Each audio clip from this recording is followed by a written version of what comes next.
Good evening and welcome to tonight's stream. Tonight we will be working through various songs that people have sent in to me. Here's a document with them all. See if we get to the bottom of this. And these songs are all original songs written by you guys, people who watch my channel and who are hopefully watching the stream, either live or at a later date. So we work through them, have a listen to them. Many of these tracks, of course, will not be professionally recorded. Some of them might not even be, finished recordings. They might sort of be demos or works in progress. And I'll try to give some constructive criticism on them, either on the production of them or the songwriting itself. I think we will jump straight into this first one. Of course, if you are present and we're listening to your music, then make yourself known in the comments. You can see on the screen here the next few people sort of in the queue. So if you're one of them as well, you know that you're coming up soon. I'm just going to say hi to a few people in the chat. Bodinarius, welcome to the chat. Stereo 16, welcome. Stingray, welcome. Mark 71, Mark L71, welcome to the chat. Epic Reaper 102. How has your day been going? Well, I played a piano gig earlier. Good bit of what I like to call paid practice, so that was fun. Introduced a new song to my repertoire today, which was She's Always a Woman by Billy Joel, which is a very nice song to play on the piano. Fraser, welcome to the chat. Oh Christ, I only just posted mine in the comments on YouTube now. Well, Fraser, the thing is, if we do get through this long list, then I will take other suggestions from the comments here, the chat box here. So I don't know how long it's going to take us to get through this, but if you are still here at the end, then I will probably take a few more. But if not, I'm sure there'll be a future one.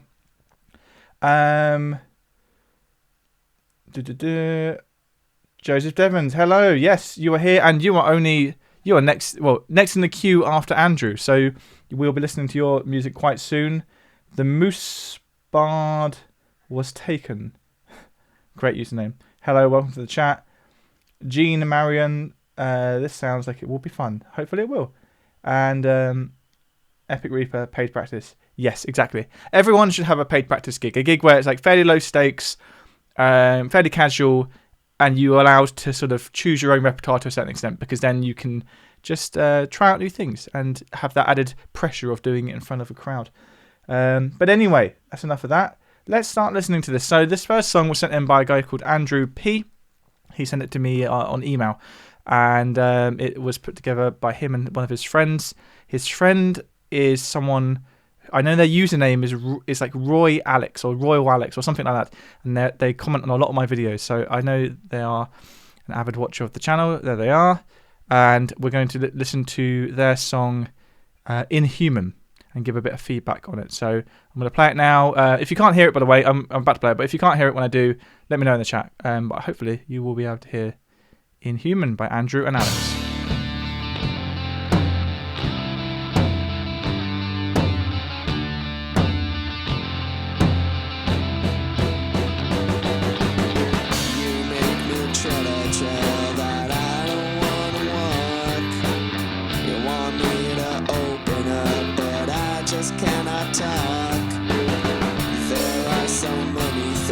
Cool, you can hear it. Excellent.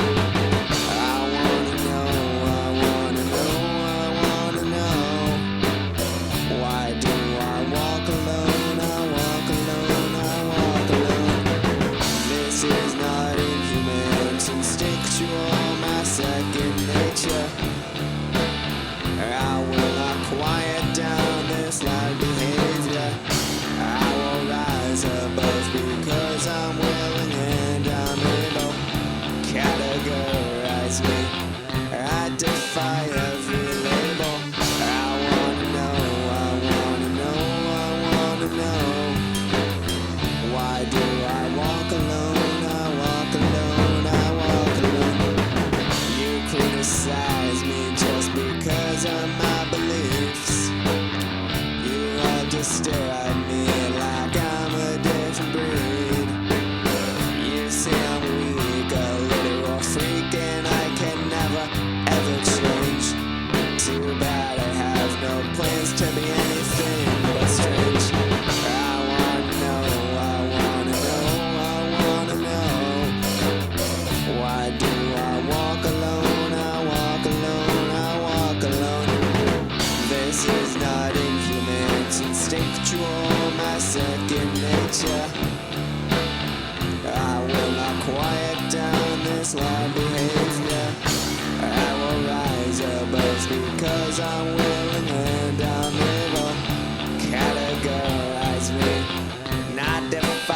of your label. I wanna know, I wanna know, I wanna know. Why do I walk alone? I walk alone, I walk alone. You do everything you can just to bring me down. I wanna know, I wanna know, I wanna know. Why do I walk alone? I walk alone, I walk alone. This is not inhuman, it's instinctual, my second nature. How will I quiet down this loud behavior? I will rise above because I'm willing and I'm able. Categorize me, you know I defy every label. I wanna know, I wanna know, I wanna know. Why do I walk alone? I walk alone. Oh, oh, oh. Hey.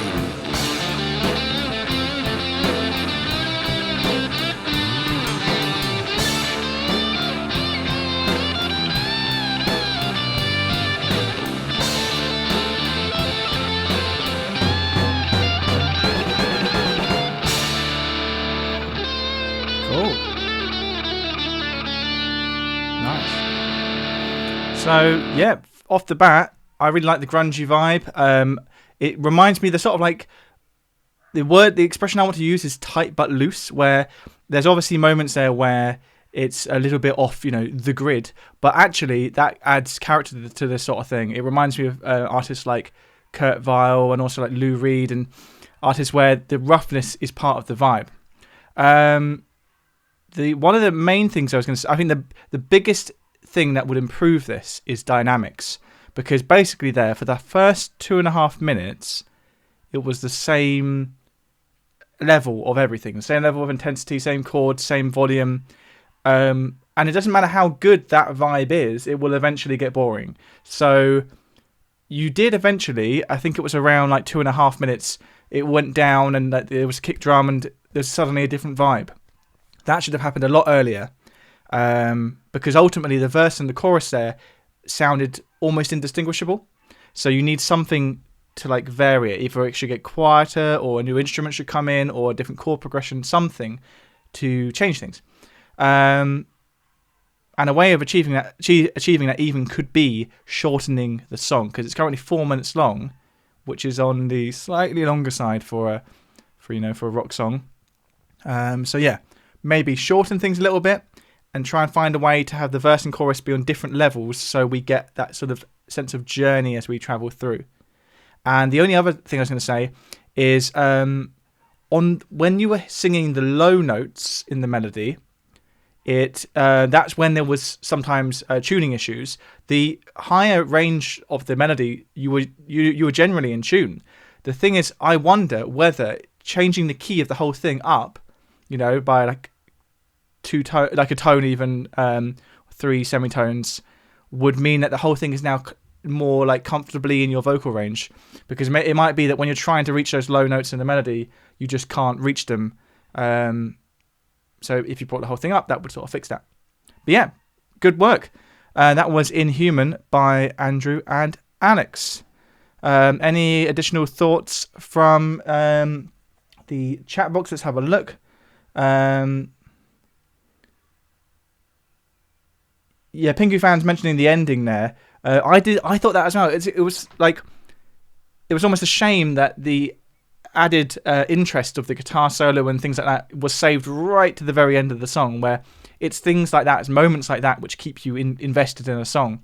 So, people might have not actually continued listening until you get to that interesting bit. Rhett Christopher, I'm pretty sure your song is in this list, Rhett Christopher, so you hang around. Andrew Pappas is here. So Andrew is Andrew Pappas 99. It was your song that we were listening to just there. Don't worry about whether or not you're a good singer or not, because there's lots of singers on particularly grungy music where they're not like technically a great singer. Just working with what you've got is what you should do. And it wasn't that far off, a great performance. It's just needed those lower notes in the performance, the melody just needed to be a little bit more in tune. And maybe key changing up, changing the key up would sort that out.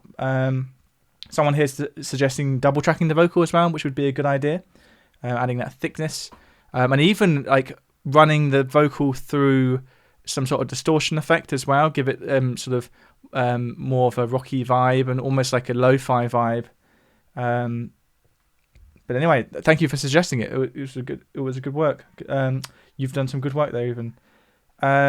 Just having a look at the chat here. Patty Corneo is my song in the list. I'm not sure. I don't recognise your username. I'm not sure if it's in the list. Flu44 is asking if we can show the entire list of who we're reviewing tonight. Yes, I will run through it in just 1 second. So if there's anyone here who's kind of hanging around to see if their music's going to be in this, let me just run through what we're going to listen to next. We're starting with people who were on my Patreon. So if you're one of my Patreons, you will be higher up in the queue. So we'll have Joseph Devons, Edgar Costa, Dan Russell Pinson, War U, James Westbrook Ware, Tony Lovell, Brian McHugh, David Kay, Mark Lockyer, and then Rob Nicholson. Just put him on the other page. J. Vincent Marchettio, Patty Corneo. Wasn't that was the person in the chat, right? So I think you are. Wasn't Patty Corneo? Yes, you are. You are in the list. Klaus, Sean, J. Michael Smith, Sergey Lopatin, Marie Vernon, Juan Garcia, Roberto666, Just Trevor, Brett Christopher. I saw you in the chat, so there you are. Kaisenberg, Malo Fare, maybe I've said that wrong. Callum Boa Smith, Jake Lindsay, Exafto, and Real Life Seagull. And they're the people in this list right now. As I mentioned before, if we do get through this, which we might do, I'm not really sure how long it will take, then I will take a few more suggestions from the chat. But if your name was there, then you now have a sense of when and if you will be appearing in the chat. Cool. So let's move on to Joseph Devons. I know that he was in the chat a minute ago. He follows me on Patreon, and he's a great supporter of mine. And his band is called United Shapes. And here is a single from our last album for you. All right, so let's open it up. Here we are, United Shapes. TV Green is the name of the song. Let's have a listen to this. TV Green by United Shapes.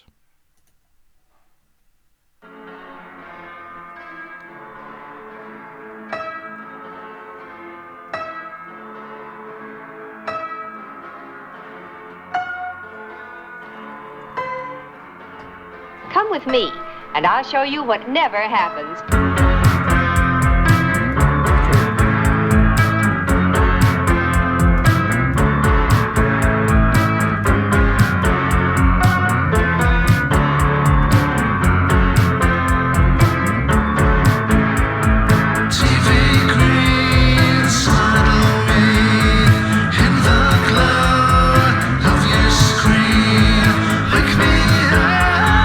From my sleep, then put me back.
Nice. That was really cool. There was loads of unique, like sort of distinctive textures and sounds there. You know, it wasn't a generic style particularly. Obviously, there's some obvious inspirations there, influences, like, you know, it reminded me a bit of David Bowie in places, but particularly that piano solo thing in the middle, like it wasn't even a piano solo, it was like an instrumental sort of B section, was really exciting.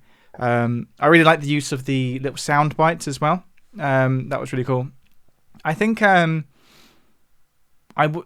my feedback was almost going to be similar to the last one, but less severe, which is that it took a while to get, you know, we had like a quiet bit at the beginning and then the kind of the big impact, and that was really good. Then for about a solid minute, not an awful lot changed. It had the melody in a similar range and the chords all in a similar range.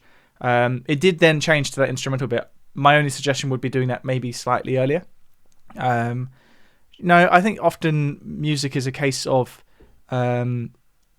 every rotation of the phrase you've got, whether it's an 8-bar phrase, 16-bar phrase, should offer something new. You never should really get any perfect repetitions. But yeah, that was really good. I don't have an awful lot of feedback for that because it sounded really cool and it had just a really great character to it. I liked in the middle as well where the vocals were still there, but they were now going through like a distortion filter, so it was almost like they were providing more of an instrumental role at that point.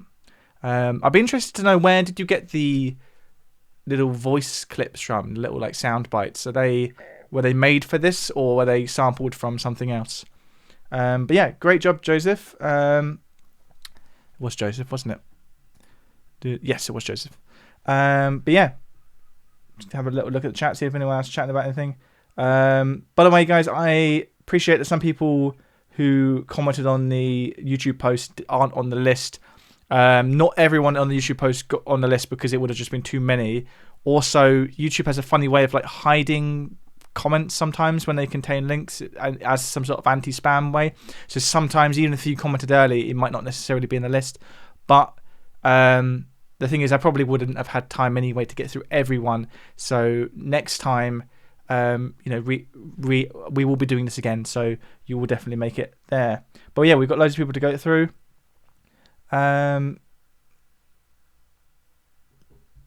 Joseph is saying the samples are from an old TV commercial for Westinghouse televisions. Nice. Cool. No, I love it. I love samples like that. They just add so much character to a piece of music. Cool. So that was Joseph. Let's move on to Edgard Costa. He hasn't given me that much context. He just says, "Here we go." So let's go.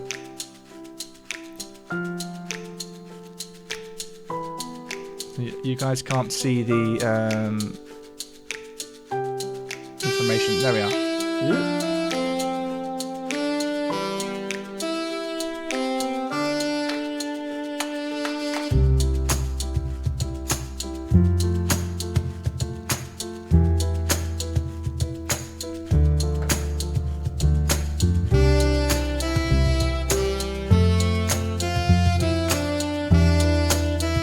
Radioactive Toad, I will be uploading this as a VOD on both Twitch and my second YouTube channel, so you'll be able to find it there.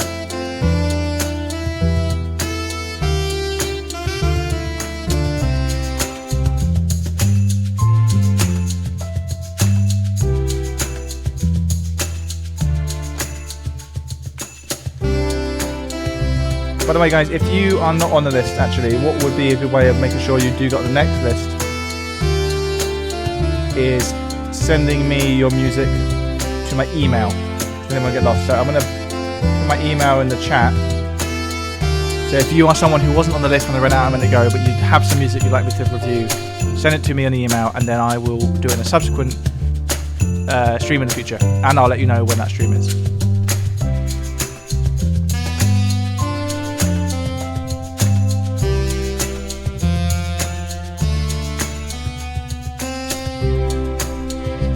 Right now I'm getting like Sims vibes, you know, like the music that plays in the background as you play Sims.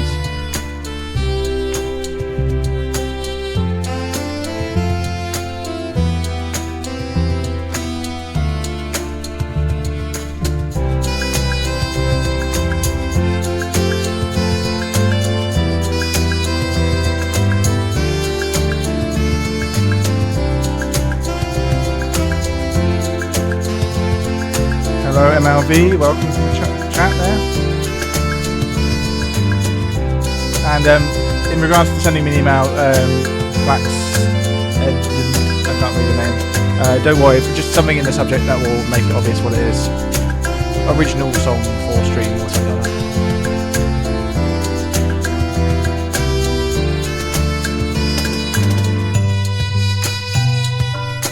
I'm not sure whether Happy Ron was on the list.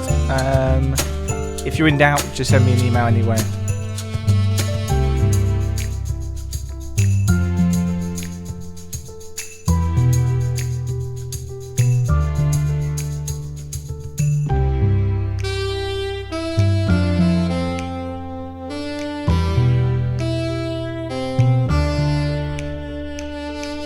Definitely got a sort of video game vibe with this, particularly the laid-back sound. Got a little list there of the things he used. I'm assuming there, or let's not listen to you two. I'm assuming there that all the instrumentation we heard was like VST instruments, which I think might have contributed to the video game-ness of it. But yeah, it was really nice laid-back piece of music. I would suggest, with the saxophone in particular, to take this to the next level, you'd want to get a real saxophone player on it. Not only because of the enhanced audio quality, but because a real sax player would add more expression to it. And as it's the kind of feature of it, the feature of this piece of music is the saxophone. There's no vocals or any other, melodic instruments particularly. It would be best to get as high quality performance and sort of as authentic performance as possible from that instrument. But yeah, great piece of music. As I said, would do very well as the background music for Sims, which is certainly not an insult. I'm a big fan of the Sims music. Okay, let's move on to Dan Russell Pinson. Actually, just before I do that, I'm just going to clarify that if you were not on the list when we went through it a minute ago, this list here that I'm working through, I'm sorry about that. It's there's only so many I can go through, and some I think got caught up in the YouTube spam filter. If you're in doubt and you don't know whether your song was on the list or whatever, if you send it to my email, which is in the chat, it's you can also find it on YouTube and my website. Then I will endeavour to keep you in the next stream, the next time we do this, there will be another one of these. Don't worry, because this is really fun. All right, so. Dan Russell, sorry, we were listening to your track. This is a track from my solo project, Lost Like You. The song is called Better Now. Let's have a listen to this. That's here. I need to move this back this way. It's kind of annoying because when it's YouTube, it's one thing, and when it's Spotify, it's another thing. But that doesn't matter. Okay, Better Now by Lost Like You.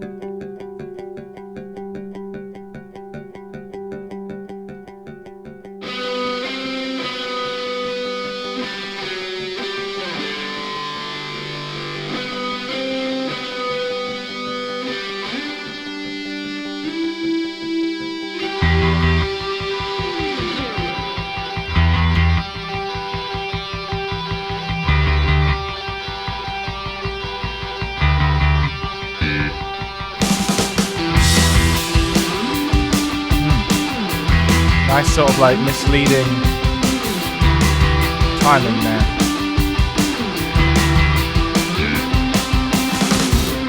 Tulsa 1921, as flames brought out the sun. Hundreds passed away. I've been talking a lot about dynamics. Sorry to talk over this. I've been talking a lot about dynamics. This is a really good example of dynamics. I'll tell you more at the end. Now we'll never know. Are we better now? Did we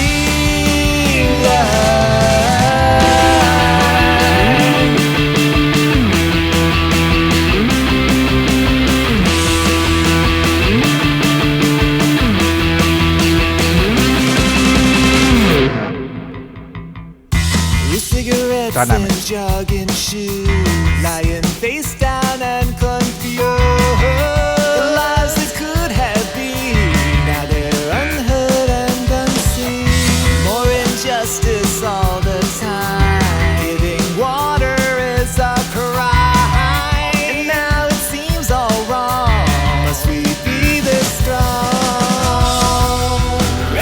nervousness and scars. This is who we are.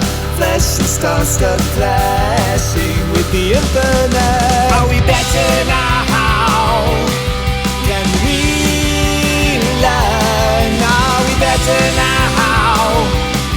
Can we learn?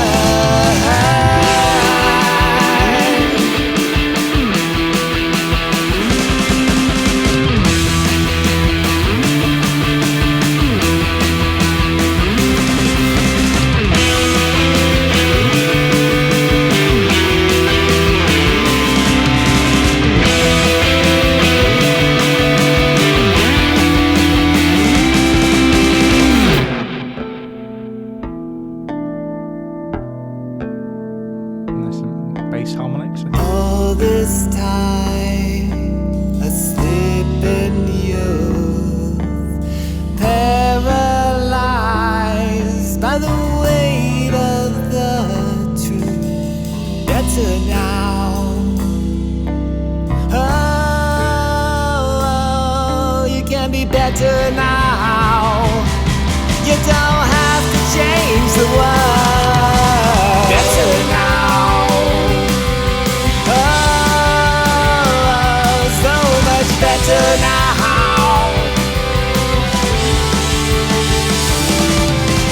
Better now.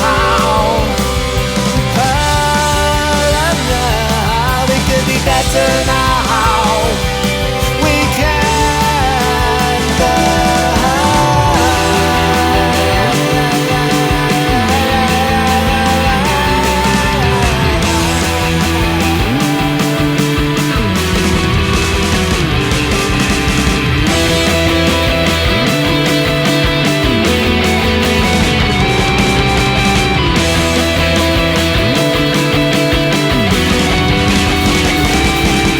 a better angel sometimes cry, resist the urge to close our eyes. For love or hate or peace or war, what does your heart even beating for? Nice. That was really good. Certainly not an awful lot to say about that because there's not much to improve. What I wanted to say is that was a really good example of dynamics done well. So dynamics are when things change. Up and down, different textures, different volumes. There's something about changes in dynamic which catches human attention. For example, when you're in a busy restaurant and there's like a background level of talking and suddenly everyone hushes down and you notice that. You notice the lack of sound because the dynamic changed. And obviously the opposite is even more obvious. A sudden loud sound catches your attention too. So there was a really good moment there where at the end of the intro, we'd had quite a bit of intensity so far. And then to go into the verse, rather than just going up and up and up and up until we ran out of space, it dropped down, which caught our attention. And it also created space for then a new element to come in, which was the vocals. So let me see if I can just grab that moment. Okay, it's here.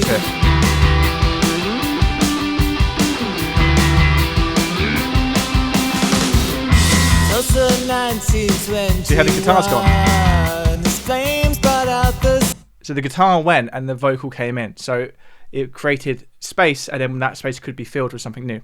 So yeah, just a really good thing to take away. I think it's something that people often forget about with music is dynamics. It's very much the difference between, music that's technically right and music that is just really, effective. It gets you going. But yeah, really good stuff. Tiny suggestions for improvement. Maybe make the song 30 seconds shorter. Like the bit at the end here, I felt like it wasn't as necessary. Around here.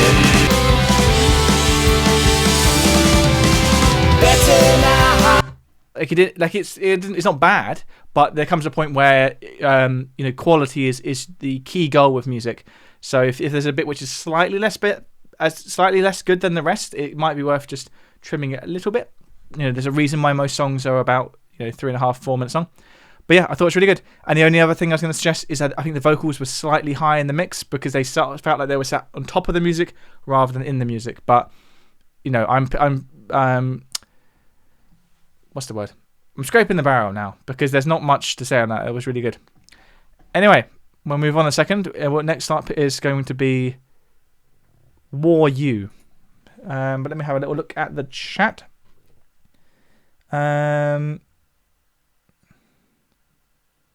Wait, what is going on? I can't read the chat because something's in the way. No, first of all, thank you so much to both Aria Music Tokyo and Flop Itorio for choosing to subscribe to me on Twitch using their Amazon Prime. That's really appreciated. If you have Amazon Prime, you can subscribe on Twitch, which means you don't get adverts. You get some other perks. And and Free Cloud X has just done it as well. Thank you so much. It helps me out as well because I get a little bit of money from Amazon when you do that. EK Chris was asking, how do we submit? For this stream, I've probably already got all the ones I need because I've got 9 pages of people here.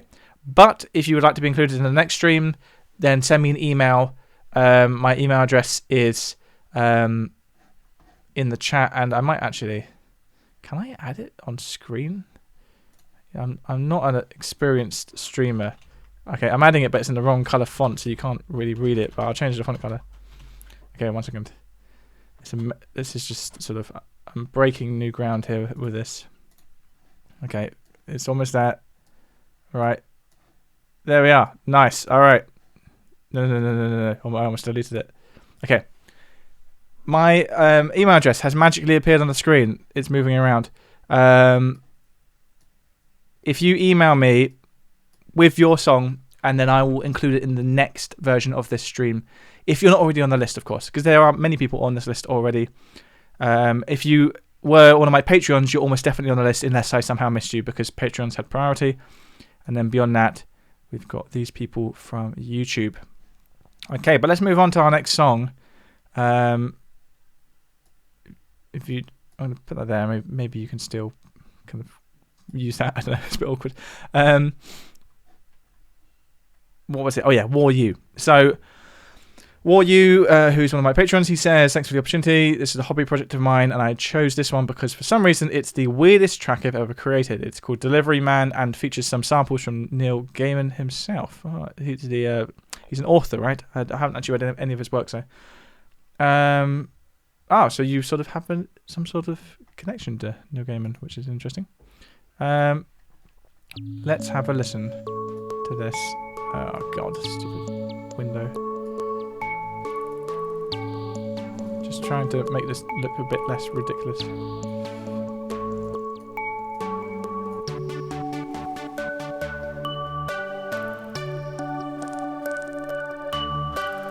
We just have to ignore Rick Beato's face to the right there.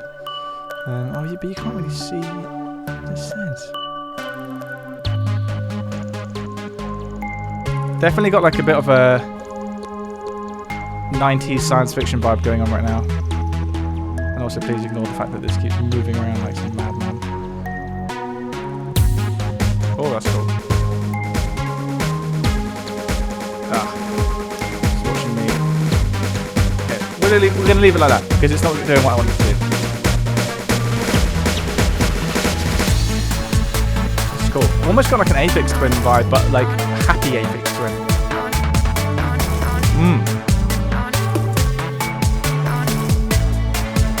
Hello, Belly in the chat.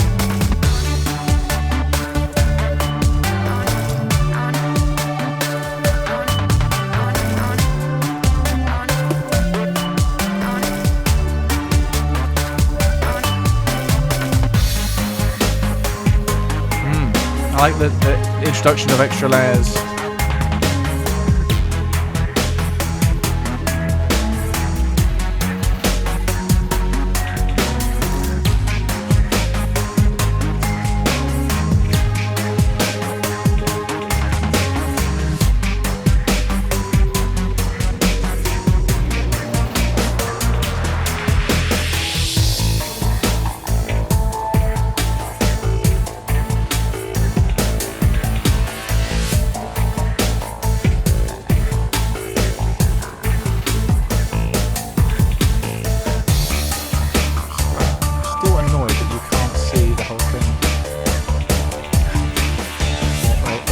goes. Here we go.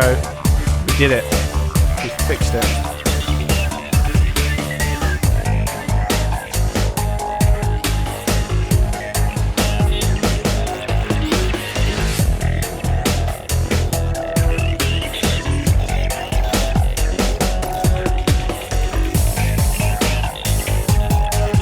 Oh, that squelchy bass sound.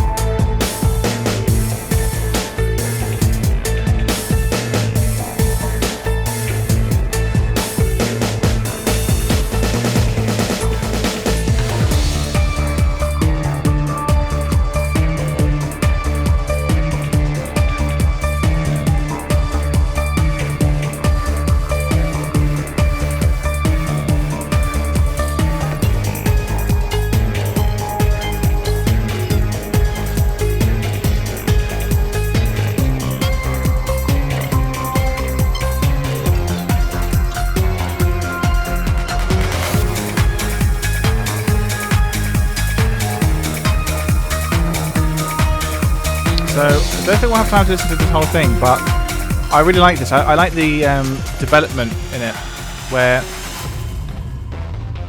that was a good example, where it feels like we're going to different levels, so it never gets boring, even though we haven't got like a vocal or anything to draw attention.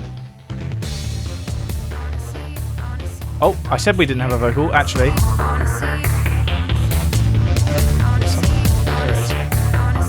Tiny little vocal sample or something there. Funny old world, thought the delivery man. Here's the Ark, used to be the prettiest river in this part of the world, and now it's just a glorified industrial sewer.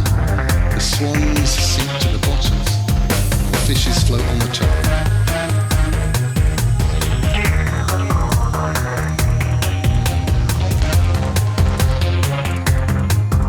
This is cool.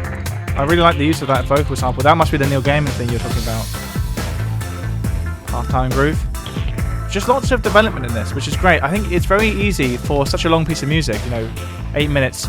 It could be tempting to like loop a lot of stuff and like just drag stuff out unnecessarily. But actually, I feel like this has earned its long runtime. Although we may not have time to listen to the whole thing, it has lots of new ideas to give us. So I really like that. It's also just really tight, really groovy, really well mixed. Good use of the stereo image. I haven't really got anything negative to say about this. I'll give it a little like here.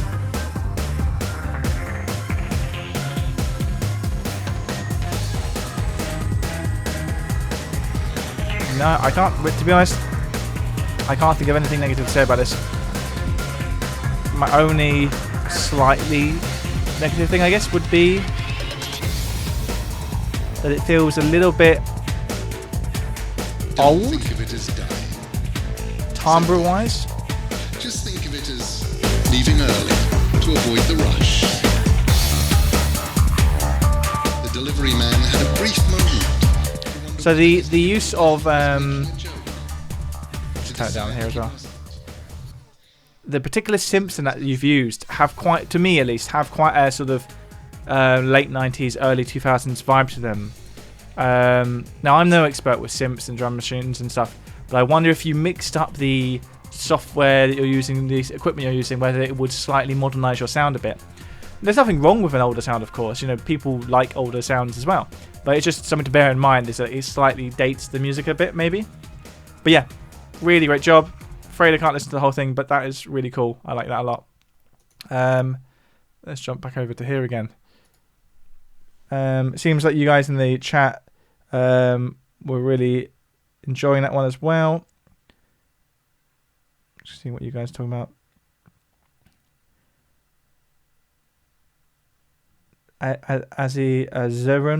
Azeron 7 said that it sounded a bit Locrian to me. It definitely had the dark. Off the top of my head, I wasn't particularly zoning in on the scales, but I think it probably had the flat 2 of like Phrygian, which is also in Locrian. The general rule of thumb for Locrian is if you think it's in Locrian, it's probably in Phrygian, because things are very rarely actually in Locrian, because it just doesn't sound very good. Quick music theory lesson there. But anyway, we've got a new person in the chat. The Tapir Man 89 just got here. Do we email you the song or put it in the comments or community post? The Tapir Man, assuming you're not already in the list of people who sent them in prior, then email it to that email address that's on screen, and I will have to include it in a future stream. But you will be included in that stream, and I'll send you an email to let you know when that will be. If you said something to my chat, I didn't hear it since I had an ad. I don't know what that is. Anyway, let's move on. So that was War U. And now we're going to move on to James Westbrook Ware. Love your video, so good. Here's tune that we are thinking of promoting on Spotify. Human Race. I think that's meant to say thoughts. Okay, let's get this up on Spotify. Move that over there, which is kind of annoying that I have to do that, but that's my bad planning that has resulted in that. Okay, Human Race by Topple and Ware. Wait, how do I play Human Race? Oh, here we go. Okay. Let's turn the volume back up.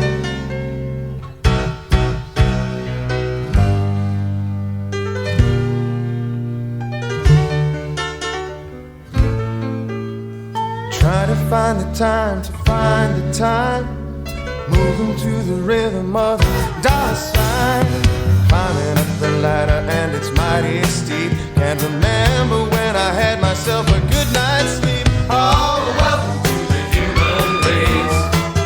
Sometimes it sets the frightening pace. Oh, welcome to the human race. Have you found your place? Very nice old school vibe, kind of Billy Joel. About a spot in the countryside, a shady piece of land that I'd like to buy. I'll get a pretty little home that I can call my own, a front porch I can rock on when the kids are grown. Oh, welcome to the human race. Sometimes it sets a frightening pace. Oh, welcome to the human race. Have you found your place? You know what they say about a fool and his dough, working so hard I got nothing to show. You know what they say about a fool and his buck. You come free with a little bit of love.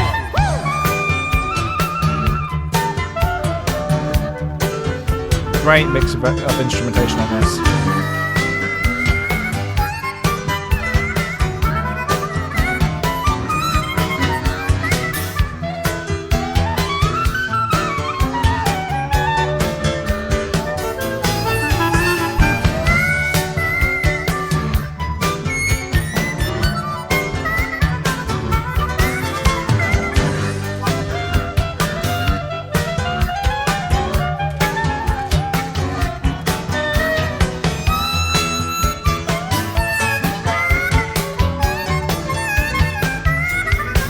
Still trying to find the time, moving to a rhythm that just ain't mine. If I only had a million, it would be so nice. I wouldn't work for no one, I'd be set for life. Oh, welcome to the human race.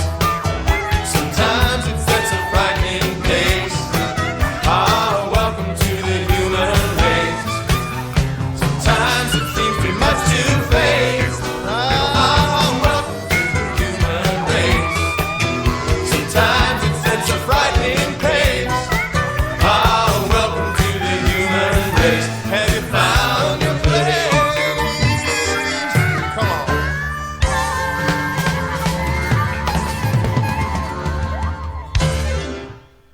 That's really cool. I think I saw someone in the chat mentioning that it had like a Randy Newman vibe, which it definitely did. I really liked it. You know, a bit of a sort of classic throwback vibe to it. Really good blend of instrumentation. Not sure there's much I would suggest to improve. Like maybe the Maybe I felt like it lost a little bit of energy during the instrumental bit in the middle, but it was fun to have this, fun to have the instrumental. Maybe like trim it slightly down. But yeah, it built really nicely. It had like well-defined sections. It had good stopping and starting moments. Really solid song. And I think maybe the only suggestion I would make is to try and emulate the production style more of that sort of 70s vibe.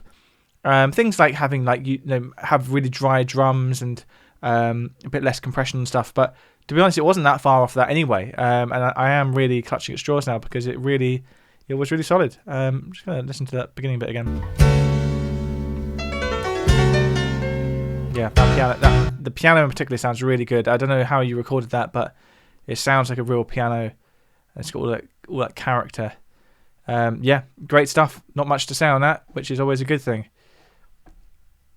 Right, Tony Lovell, we're on to yours now. I have a Cineas song fragment I am hoping to finish someday.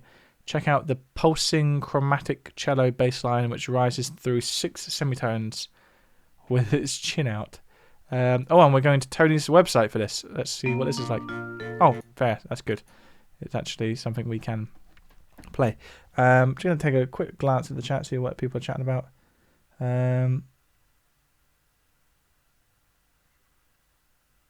Yep, nice. Cool. Let's have a listen to this. This is from Tony. It seems to be a bit quiet, so I'll try not to chat over it.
I think it's the instrumentation, but it sounds very video game right now, in a sort of fun way.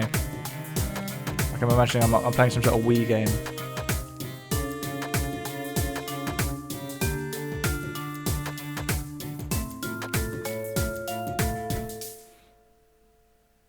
That's it.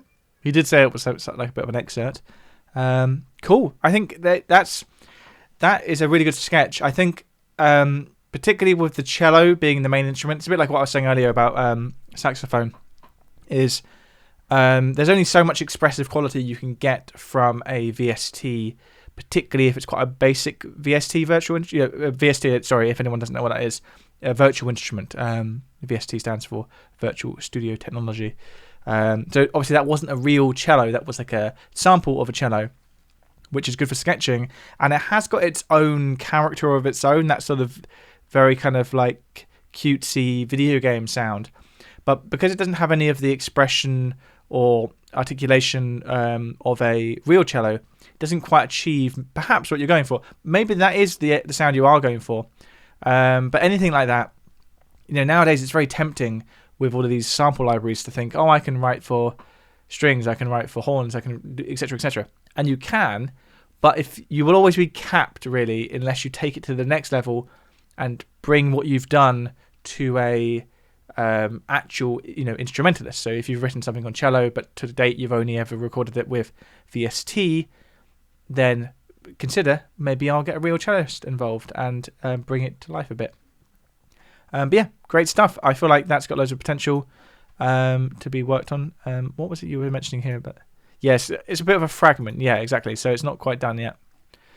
And we'll move on to Brian McHugh, who says, here is a demo of a song I recorded at home called Archimedes Deaf Ray.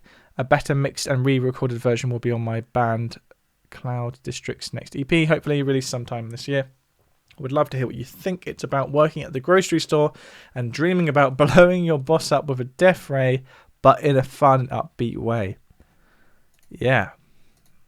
Yeah, I know exactly what you mean. I push the cards around. I think about Archimedes' death ray and how every day I wake up just a little bit different. I'm coming in from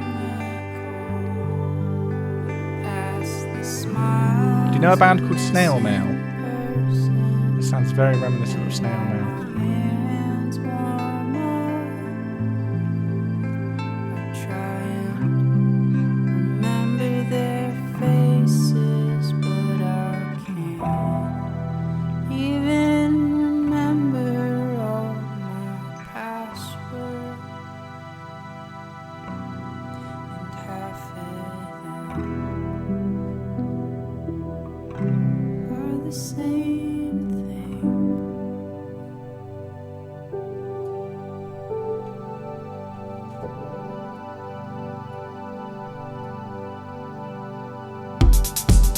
Okay. There is a significant change.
I like the harmonised do's. All different chords there. I was just going to say I felt like we were in need of a bit of a change up, and we now seem to be getting that change.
Sounds really cool. I think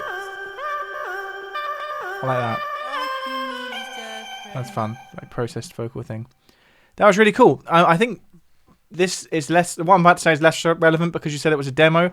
But I think at times, particularly the drums and bass and like backing sounded a bit like a loop, which kind of gets boring quickly. Obviously, you can loop parts, but it's better to have them replayed or like varying in dynamics somehow.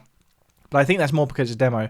But it had some really good ideas in there. I liked it a lot. There was a moment in the middle bit where it started to get a bit samey, but then we changed to that like do do do bit, and then the guitar solo and stuff, which is cool. And the intro was really cool, very different. I I wonder whether more could be made of the jump into the main bit.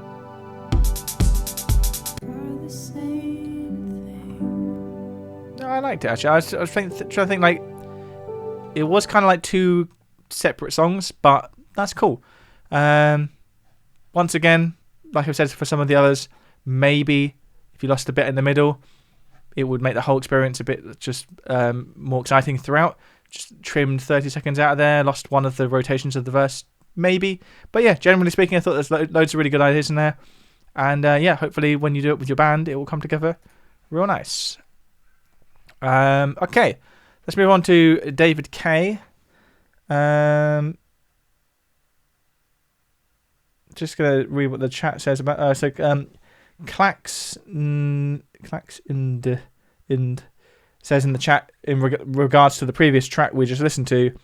To me, while the individual parts seem cool, it does seem to drag at points and not flow as well together as a complete package. But then again, I'm not an expert. It may just be a different style than I'm used to. Yeah, I think I completely agree, but I think that's probably because it's a demo at this point and it's kind of a sketch. But yeah, it has got that sense of that it's a bunch of layers of stuff which sound cool but isn't necessarily cohesive yet. Although I'd say the intro bit the intro bit felt quite finished. Maybe because it was simpler. It was when everything else came in that it felt like maybe it wasn't quite cohesive yet. But yeah, anyway, let's move on to David K. I actually just had a single come out today. Let's have a listen to his single that came out today. Let's turn it up.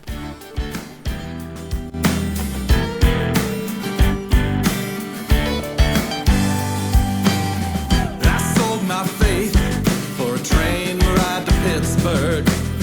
Would have sold my soul, but I'm afraid to fly. I spoke to the man who was traveling with me, and all the while I sang a blues lullaby. And I said to him, sing me a story that's never been told. Sing me a story and take your time. Tapier Man in the comments there. I'm not completely sure. If you've only submitted yours today, it won't actually be in this stream, it will be in the next stream. But regardless, if you're not able to hang around, this will be available at a later date, either on my second channel or as a VOD here on Twitch. So if you're not able to hang around to hear your song, then don't worry, you'll be able to watch it later on sort of catch up, on demand.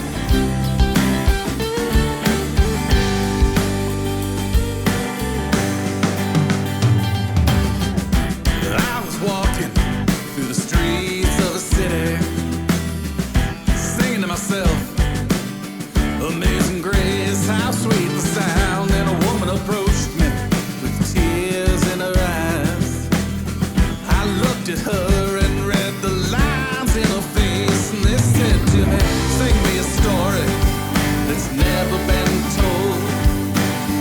Sing me a story and take your time.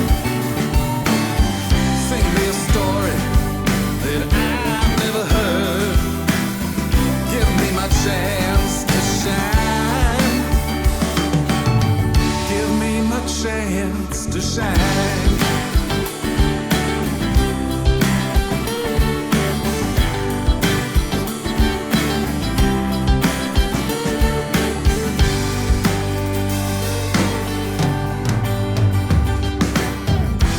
I was sailing through the heart of the ocean, guided only by the Something I just wanted to say there before we move on, because I think I'll forget, is that would have been a golden opportunity for the dynamic to drop down. So you had this like solo, which, by the way, I think the solo should be kind of more significant. At the moment, it's just the two-note thing, and it's quite low in the mix. I was imagining kind of a really ripping, bluesy, distorted solo to come in at this point and just really like tear the song open. But my main point is that after the solo, it would have been a really good opportunity for everything to drop down, but instead we kind of just stayed on that same level, and it felt almost like we've heard this, if you know what I mean. I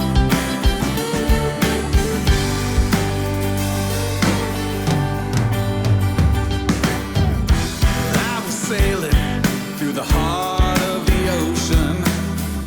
Here, Guided we're at the same volume that we were at before. Maybe I spoke too soon. That would have been better just after the solo. This is what I'm talking about. Okay, that was cool. You see that we had so much energy there just from that drop down and build up again.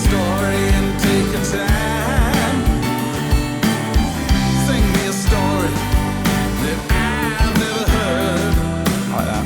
Give me my chance to shine. Give me my chance to shine. My chance to shine. My chance to shine. My chance to shine. My chance to shine.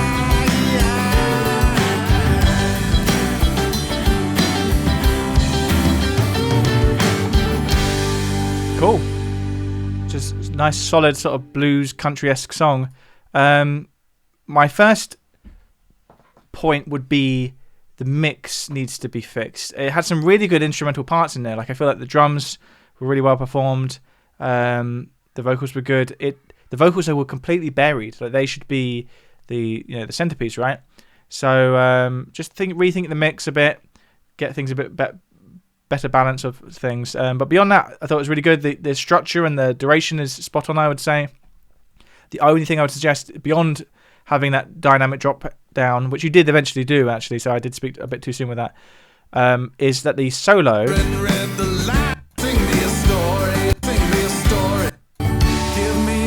Where is it?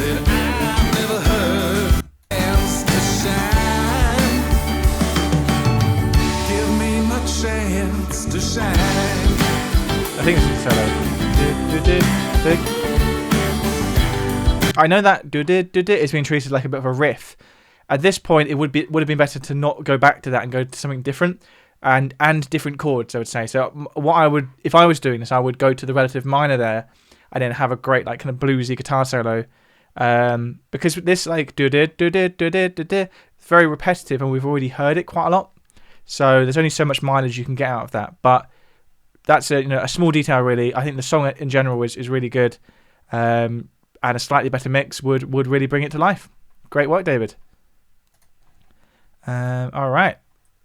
So that's David. In a minute, we're going to listen to Mark Lockyer. Stingray, are you talking about, in the chat there, Life is a Highway, you're talking about the David Brent song? Because I got that vibe too. But no, don't knock it. David Brent. Classic artist. Aria says it's 4:30 a.m. here. Where are you in the world? Is that Asia or Australia or something? Where is 4:30 in the... So the thing is with these streams, getting a time where all of you guys can be awake is difficult because most of my audience are in America, but I of course am in Europe. So if I was to stream in American evening, it would be like 1 a.m. for me, which I'm not going to do. So the evening in the UK is usually the best time to catch Europeans, Americans if they're like free during the day. You'd assume they're in Tokyo. It's 3:28 p.m. Where are you, Stingray? Is that what, like LA or something, or like West Coast America? But anyway, Flipitorio is from Spain. It's 9:30. Yeah. Oh, Stingray's in Canada, right? Okay, well let's move on. We've got Mark now. This is more of an album track, but it suited my vocal. I'm neither a professional musician or vocalist.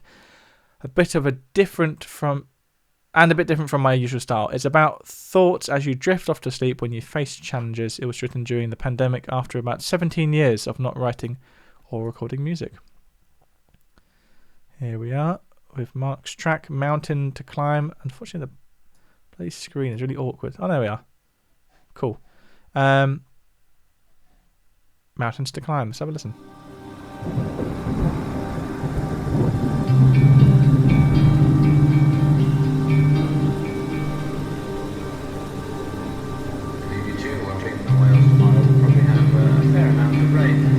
System here not helping. That too comes back in from the east.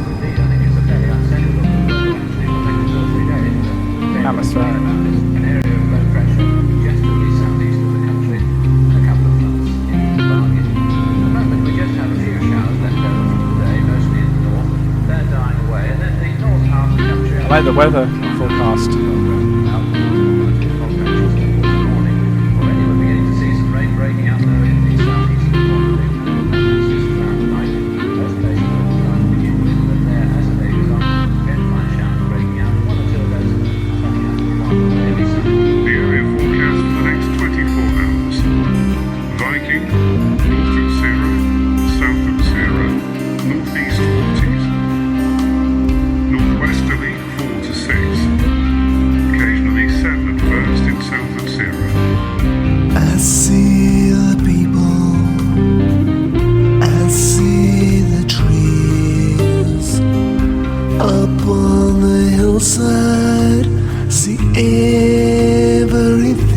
Vocal effect. See your reflection in the water so clear. Whilst we've got the time,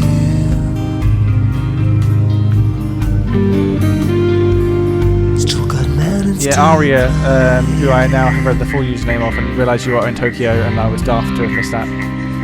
Yes, I completely agree. Pink Floyd vibes, like later Pink Floyd vibes, like Division Bell.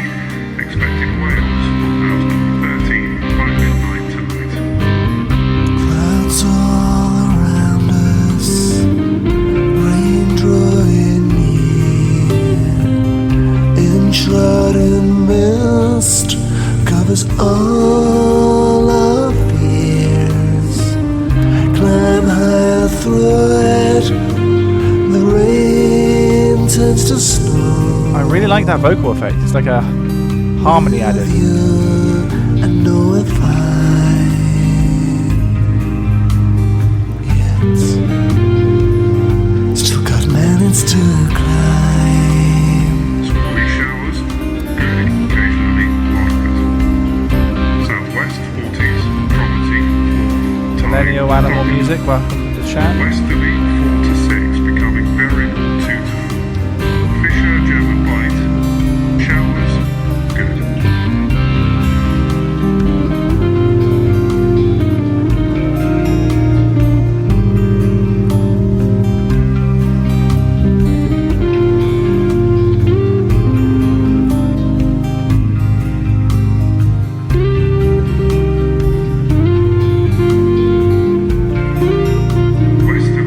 So I feel like at this point, the guitar shouldn't be playing like the melody. It should be more of a solo now. It should like be a little bit more, a few more notes. Got mountains to Oh, here it was. Well, there's our last look at the clock for this evening time. It's just after 2 minutes past midnight. I hope you've enjoyed the programs that we've had for you today and that you'll join us again tomorrow. Reminder that if you're still up and want to stay up along the BBC Radio 2 goes right through the night. For the moment, on behalf of everyone here on BBC One, it's time we turned out the lights, and so we wish you a very good night. Good night to you. still got mountains to climb.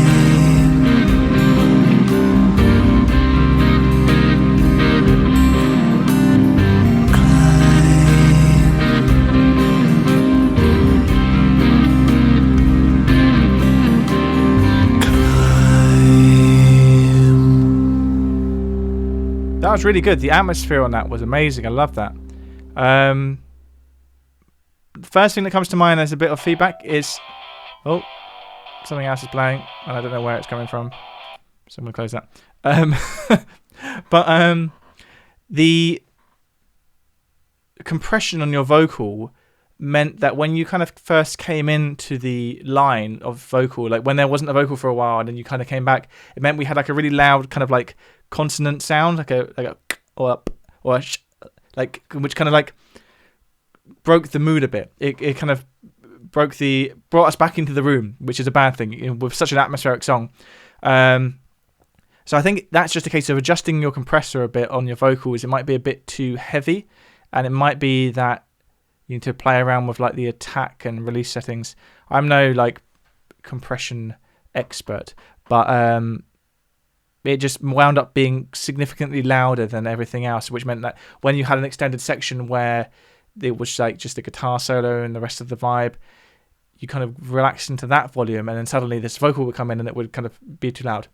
But yeah, I thought that was really good. I think around the 3-minute mark, maybe it kind of ran out of ideas, and my suggestion for that would be maybe that's when we could go to either a fully established guitar solo, because although the guitar had like a little instrumental, it didn't really like strike out as a solo, and it wasn't particularly loud, so it didn't have an opportunity to like be a solo. And maybe even change the chords underneath that solo to really give us a different vibe for a minute. But yeah, really great atmosphere. I love that a lot. And yeah, I'm a sucker for like sound bites and audio bites, and there's been a few of those tonight. Mark is asking, can I suggest a good microphone? A really good all-rounder microphone is actually the microphone I'm using right now. I wonder if I can get it into shot. There you are. This is the classic mic which every podcaster and streamer and everyone uses. It is the Shure something Shure SM7B. I know a lot of people use it for vocals. You see it in a lot of like YouTube videos being used for vocals. It's not cheap, but as far as microphones go, it's definitely not expensive. It's like a good like kind of mid to low range microphone. But that said, like you don't have to have the world's best microphone for this sort of stuff. A lot of work can be done with just learning how to use a compressor, some EQ, some reverb, even like an SM58,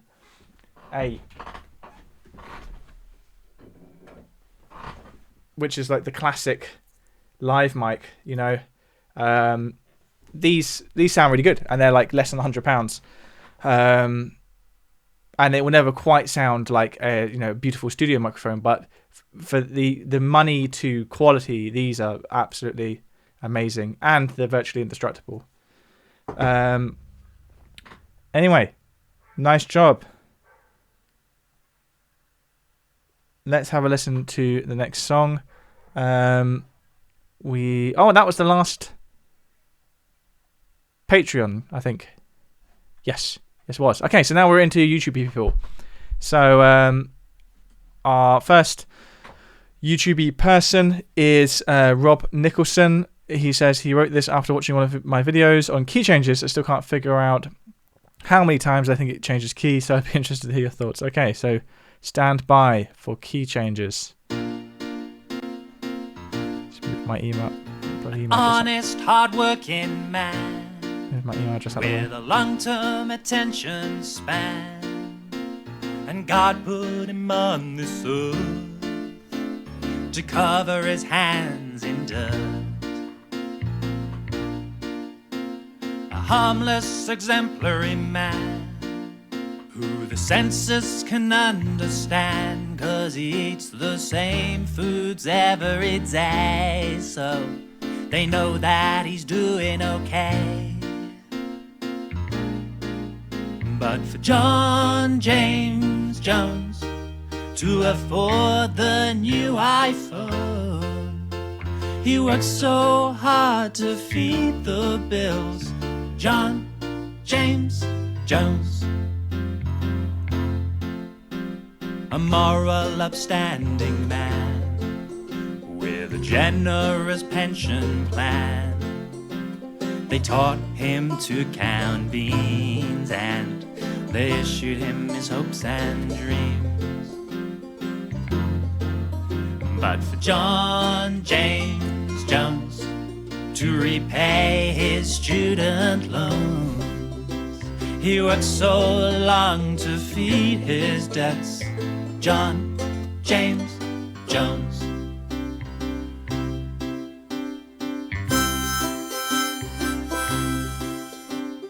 So far, I haven't necessarily clocked a key change. There might have been a subtle one earlier on.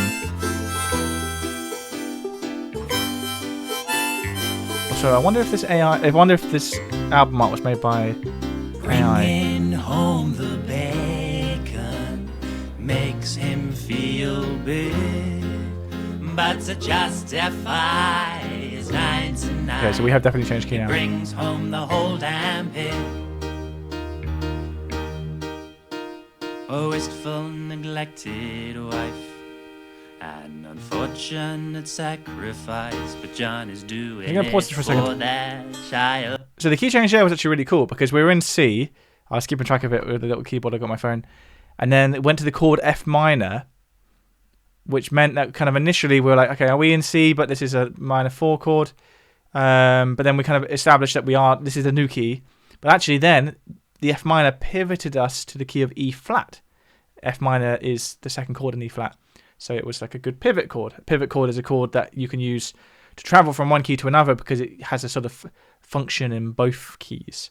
So yeah, I thought that key change was actually really, really smooth and effective. And now we're back in the verse territory, but in a different key than before, which is a good old trick to kind of get some more life out of the stuff we've already heard. We've only got a few more seconds of this, so let's listen to the rest of it.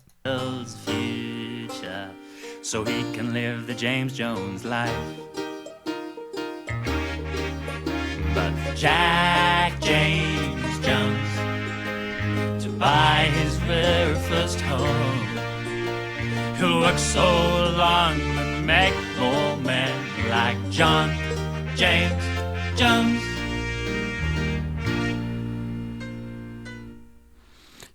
Definitely another key change there at the end because we went up in B flat. So I kind of lost track of it, but that's actually what you want from a good key change. You don't want a key change necessarily to be like, and here it is. You want to sort of slowly navigate to a new key, and that is what you did there. So that was really cool. But yeah, that had a really sort of fun vibe. It felt, I'm not sure if the style was necessarily meant to be like, you know, a slightly tongue-in-cheek comedy style, but that might have been just the instrumentation doing that. Of course, there we had fairly basic production. You know, that's not a problem. I would suggest though, a small investment in maybe a VST piano plugin would suddenly bring it to life even more, because I think there you were using the internal sound of your keyboard. If you instead used your keyboard as a MIDI controller, got a piano plugin, maybe like a Native Instruments plugin, and then you would suddenly get a lot more sheen to your production. And beyond that, I would say the other thing you could do is the mix. Your voice was much, much louder than all the instrumentation, so just adjust the mix a bit. But that was fun. Great sort of cohesive chord progression that took us on a nice journey. So many songs, I think nowadays in particular, the songwriter just comes up with a 4-bar loop, a 4-chord loop even, and writes the whole song on that. And this was very much not that. So good work, John. No, good work, Rob. John is the name of the song. Rob is the name of the artist. Let's move on to J. Vincent Marchettio. Our song called Negativity by the band The Ashes.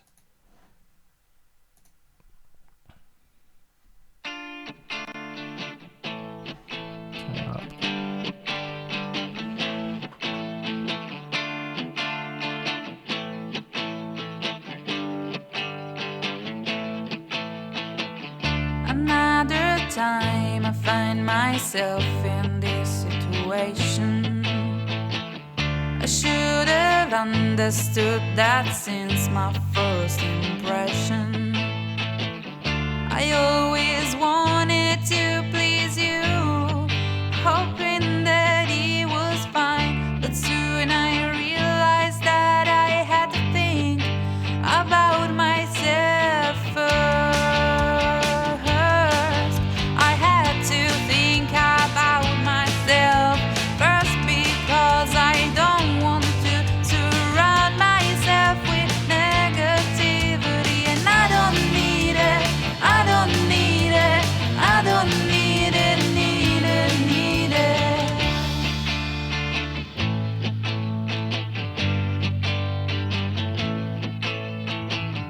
And now this time I'll be more careful, learn my lesson.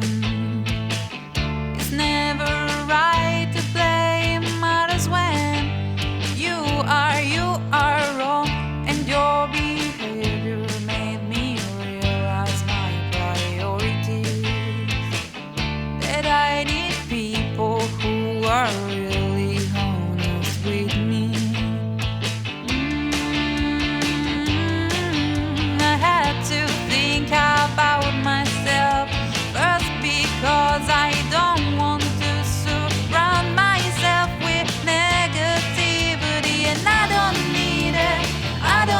I like this chorus. I don't need it, need it, need it.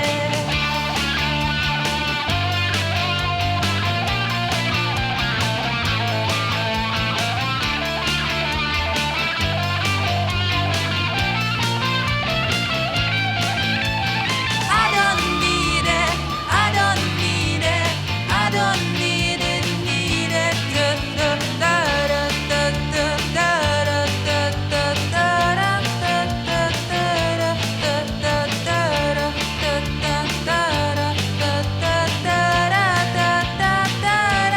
da, I don't need it, I don't need it, I don't need your fucking negativity.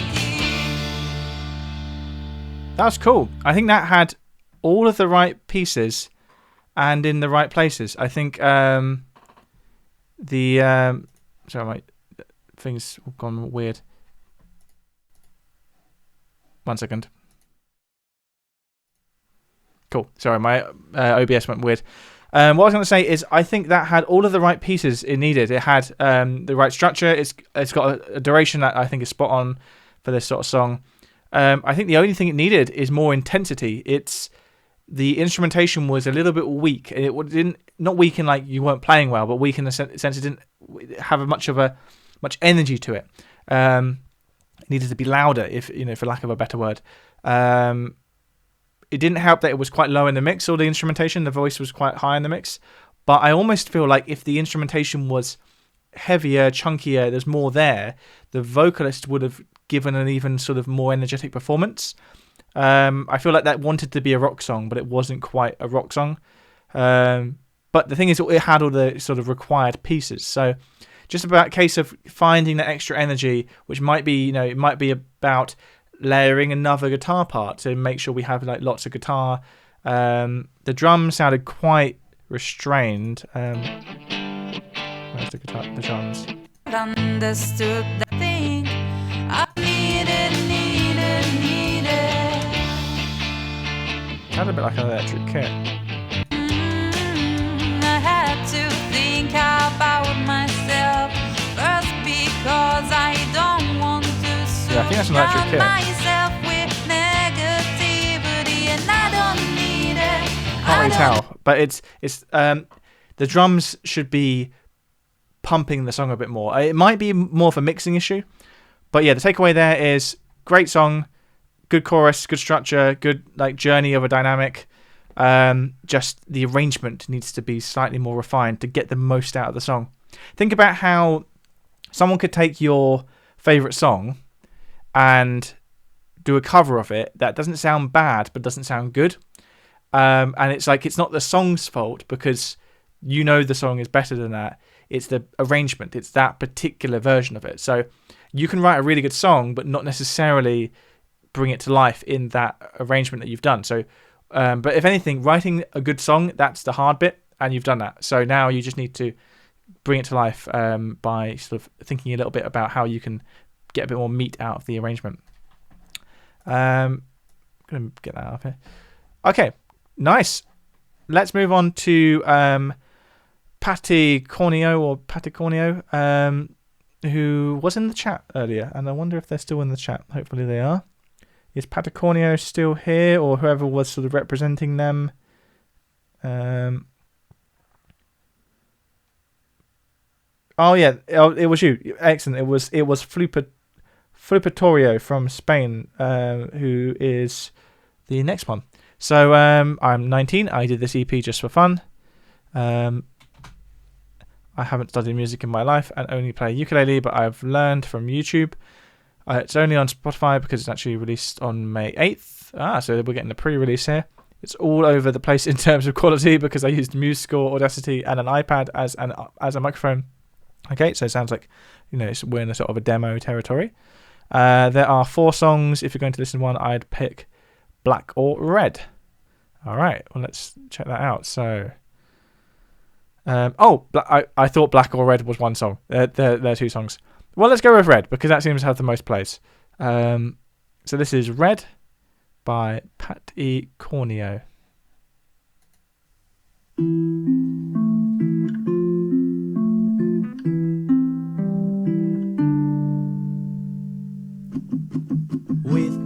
eyes closed, I can see the realm of some news after me. So spin the top, don't spit your teeth, and count my fingers 1 to 6. This is my chance to say to you what I should have when it was true. This fleeting joy will seem so cruel when I take red instead of blue. Don't wake me up, I swear to chant this butterfly would hate to find realities, but I dream within a dream. Here comes the sounds of Noah gun killing the fun of the waterland. My memories I made a lost under the sheets.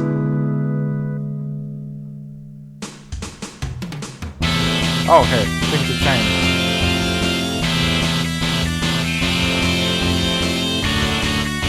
I recognise that the musical guitar sound.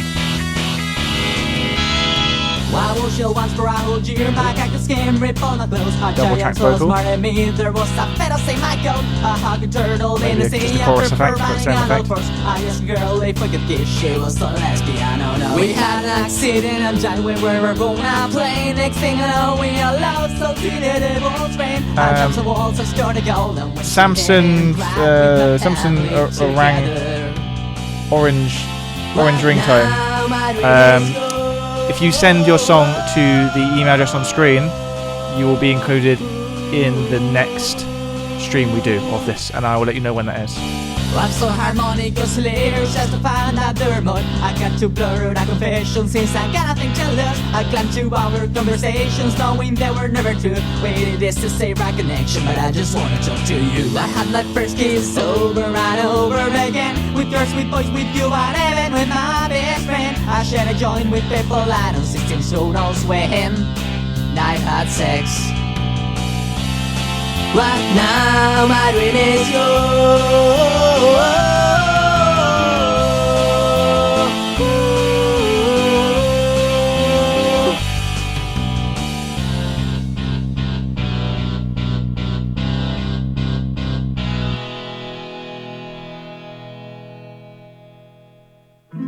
It's my turn to shine. Will this be our last goodbye? Don't look at my lies. See you on the other side. It's my turn to shine. Will the Just gonna pause it there because I'll forget this point otherwise. That moment there, I was about to say that your voice sounded really good, but then you got to the bottom of your range, and that's fine. Everyone has the bottom to their range. But do you notice when you had to kind of like vocal fry because you couldn't quite hit that note? If you moved everything up in key, so for example, you're putting a capo on your uke or whatever, you would now move the entire melody up, and hopefully that low note in the melody would now be just within your range rather than just out of your range. Because once again, it's one of those things where people are always like, oh, I'm not a good singer or I'm not good at whatever. But it's all about playing to your strengths and making the most of what you've got. So pay attention to what key your music in. It's like you might write something in a certain key, but actually, does it sound better if it's a bit higher? Does it sound better if it's a bit lower? But anyway, let's continue for a second. This be your last goodbye.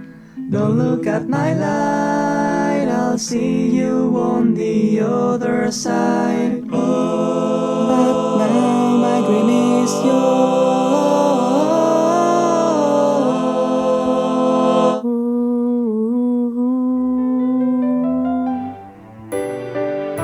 And I can't count the times I've dreamed with you. Even though it seems too perfect to be true, I can't believe you dream the same thing that I do. 'Cause now my dream is loving you. And I can't count the times I've dreamed with you. This has got a very epic arrangement to it for something recorded with an iPad and the Muse score and a ukulele. I'm glad to know you dream the same thing that I do. 'Cause now my dream is loving you. Now my dream is loving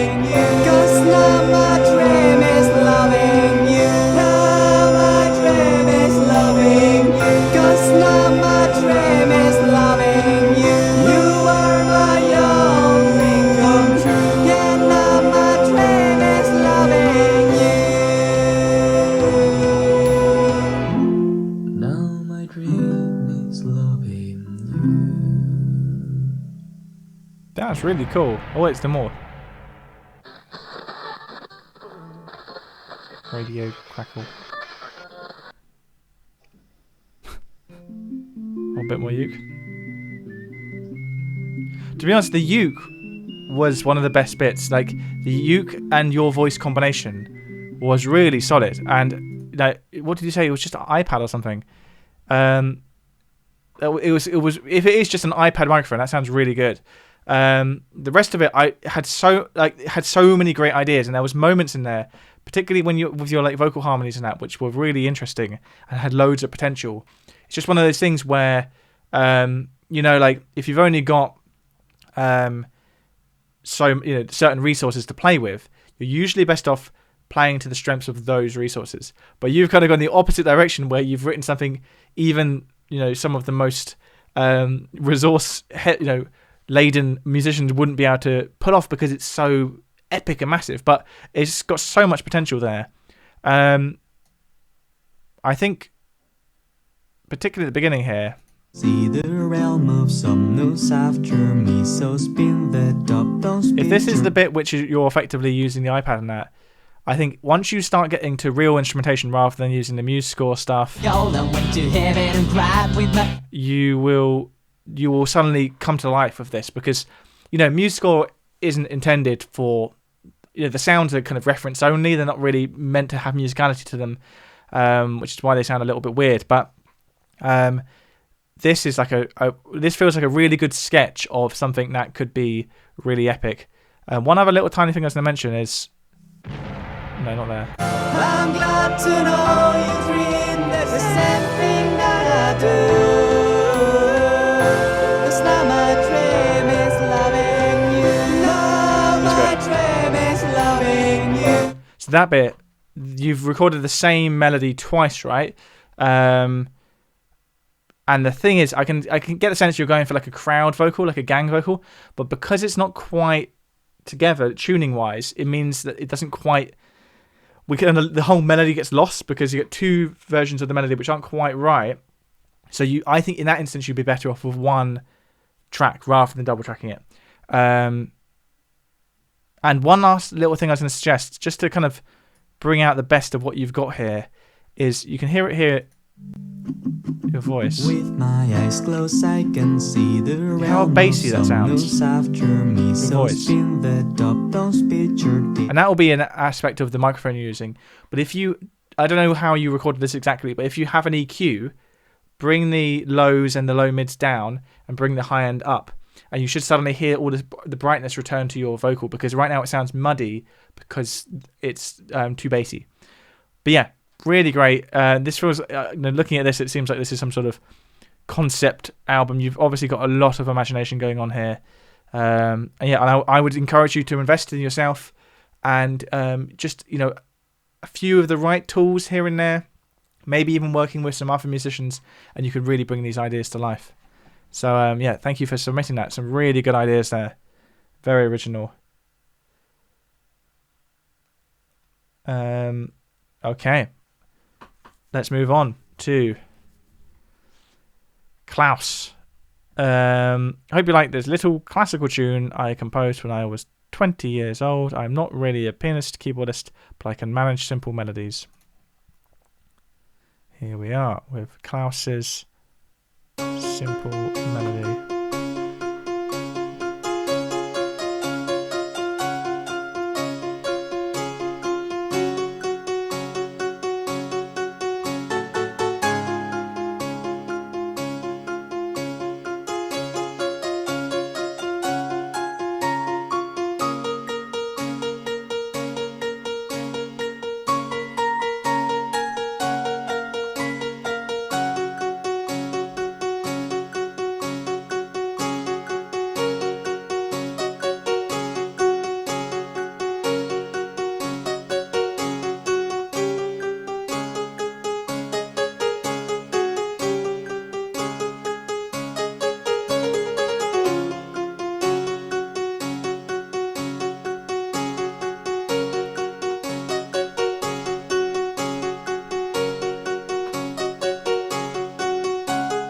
So at this point,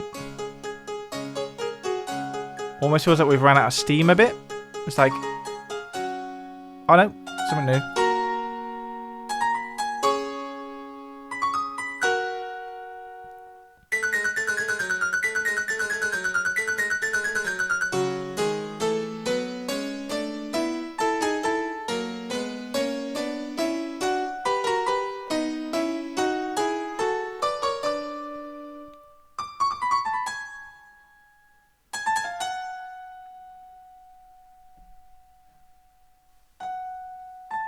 So something you might notice listening to this is it sounds quite like kind of like almost like a video game vibe.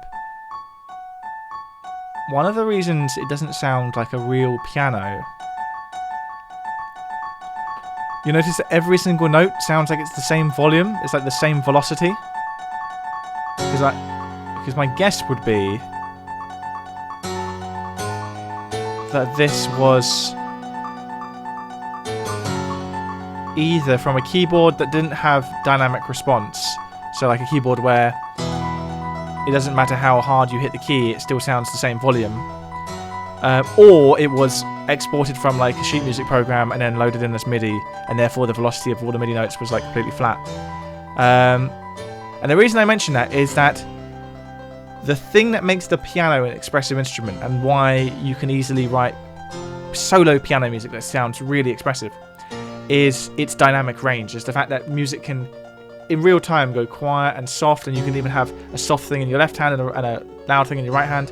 That's the beauty of the piano, and it's actually why it was invented. You know, the precursor to the piano is the harpsichord, and as you may notice, it's kind of got a harpsichord vibe, and that's because the harpsichord, you press the notes, it didn't matter if you press them hard or soft, they would all be the same volume. Which results in a very particular vibe and a very limited range of expression. The selling point of the piano, and why it was called the piano, or at least the forte piano or piano forte, is it could play loudly, it could play softly, all in real time, just by how hard you press the keys. That was its unique selling point. So much so that they called it the piano, the soft, Italian word for soft. And, piano forte, forte means loud. So it was a harpsichord that could play loud and soft. So when you're writing keyboard music, make sure you're writing it on an instrument that has a dynamic response, so you can take advantage of that essential aspect of the keyboard. Because I think that piece had so much potential if it was performed on a real piano, with the real level of expression you can get from a piano. But yeah, just a good takeaway for anyone, really. Another good reason why you should never program notes in on the MIDI roll for a keyboard instrument, because you won't get dynamics. Because unless you go through with each MIDI roll note, and change the velocity individually, it's all going to be one volume. And if there's one thing that doesn't sound musical, it's consistency. Music has to breathe, it has to ebb and flow, and velocities, dynamics is a big part of that. But yeah, good job, Dish Carpent. One of those examples where I think it's got loads of potential. It just needs to be sort of brought to life.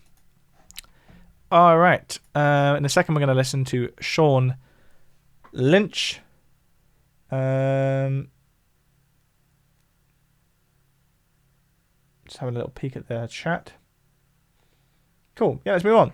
So in case anyone has joined now who wasn't here before, here are the remaining songs we're going to listen to. So we're just about to listen to Sean Lynch.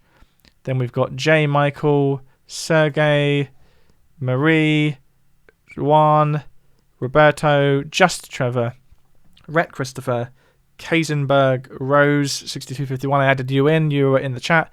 Malo, Callum, Jake, Exaf2, and Real Life Seagull is who we're ending with. Sorry I can't do more in the stream. I'll just sort of fall asleep because I'll be too exhausted. But there will be subsequent streams in this style, which you will be alerted about, especially if you've emailed me, because I will let you know when it's going to be, so you can be there. All right, who is it? We just listened to Klaus, right? Yes. Okay, so this is now Sean Lynch. My friend and I wrote a 60s-esque pop song a while back. All right. Cut Up and Broken. Let's have a listen to this.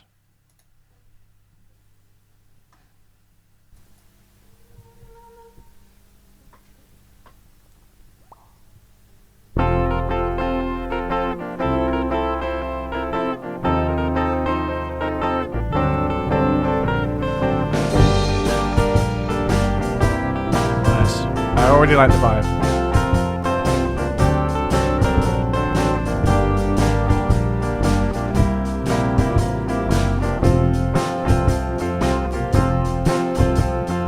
Clinically bound to you, my heart is split in two. Why do you leave me blue with this feeling?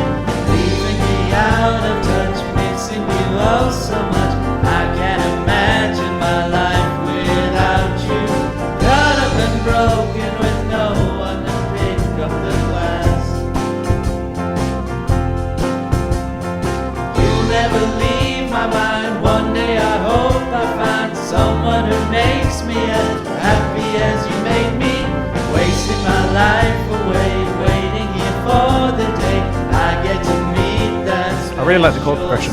Really good chord progression. Caught up and broken with no one to pick up the glass. You had me wrapped around your finger, and I can't see the light anymore. Got a bit of a synthesizer in the background there. What you did to me was shameless. I'm fragmented now and nameless. Caught up and broken without you.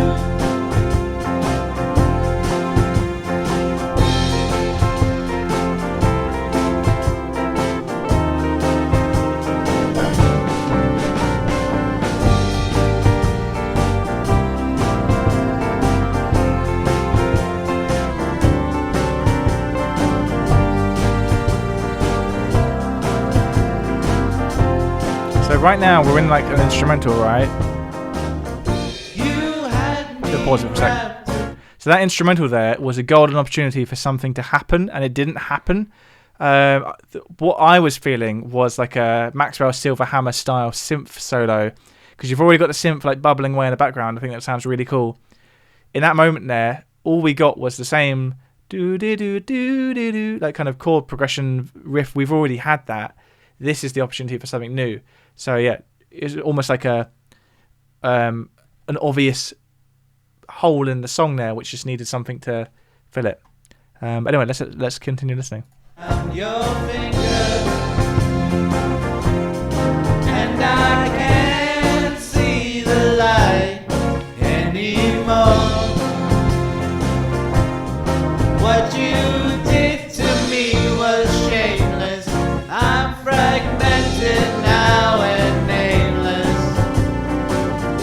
Caught up and broken without you. Clinically bound to you, my heart is split in two. Why do you leave me blue with this feeling?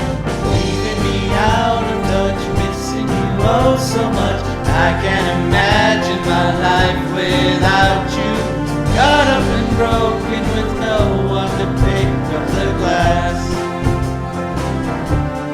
Yes, I'm caught up and broken with no one to pick up the glass.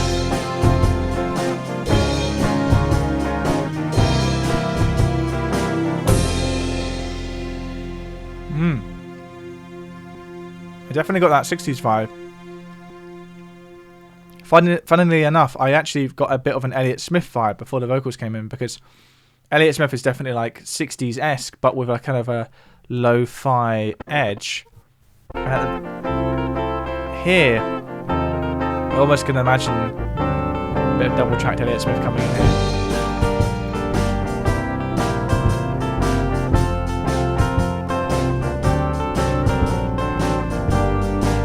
The guitar tone here, by the way, sounds muffled to me. I think I don't know if it's to do with the amp settings or what. Feels like you just need some more treble on that. EQ it. Get a bit more brightness.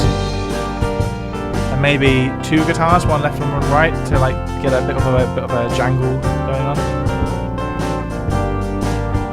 But yeah, I really like the chord progression. I like the vibe.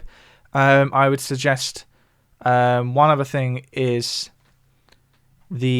throughout. It sounds like there's two.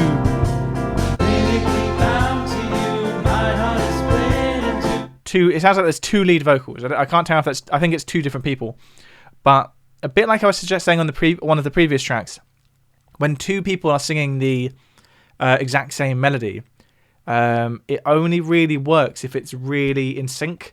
And if it's not, it means that both versions of the melody we're getting kind of ruin each other because they kind of clash.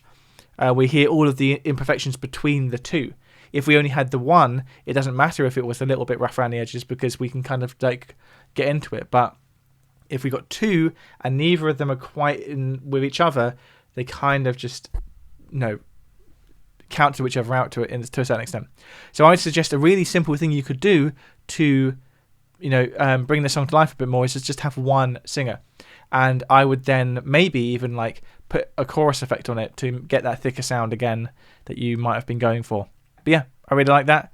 One other tiny thing to suggest is that the drums throughout were kind of one level. The drums, the drums are a great place to find that dynamic movement, to have a slightly more powerful chorus and a slightly more laid back verse, that sort of thing. So just consider like mixing the drums up a little bit. But yeah, good work. Let's move on. So that was Sean. So, J. Michael Smith, here's an alternative dream pop song I finished a little over a year ago. I actually wrote the song in the late 90s, but only came up with a fully realised recording last year. Alright.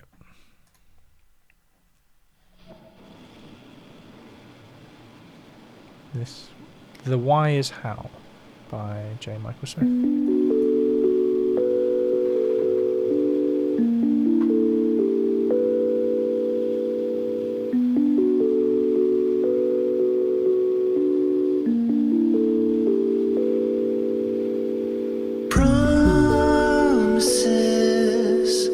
Have since been swept away under the door.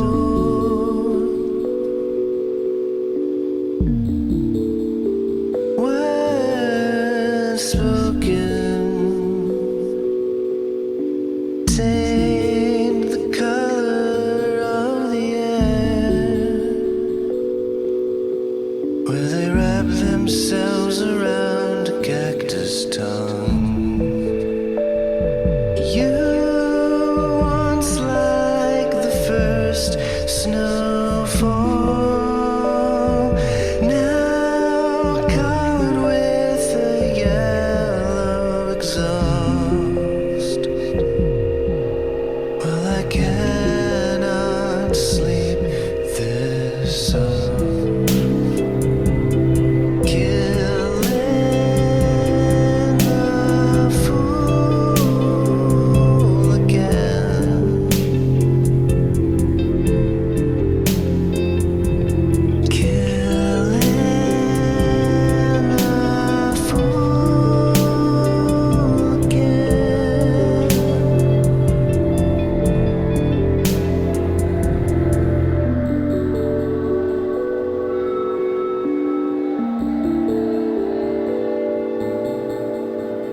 I like that sort of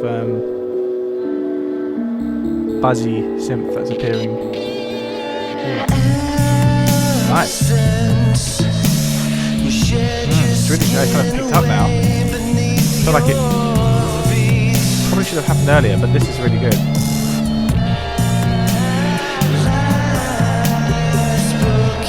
I really like this sort of chaotic yet controlled guitars battling it out.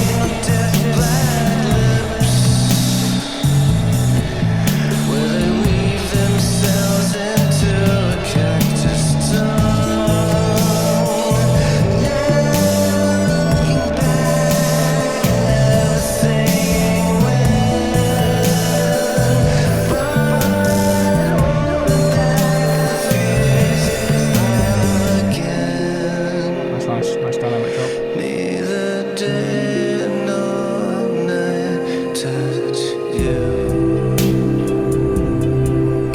Lots of really good ideas on this. Quite a nice clean production as well.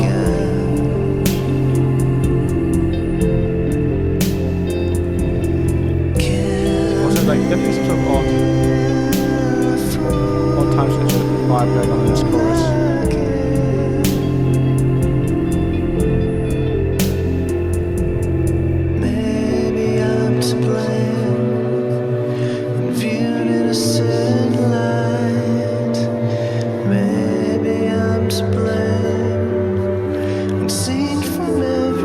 Pinky fan saying Damon Albarn vibes, I can definitely hear that.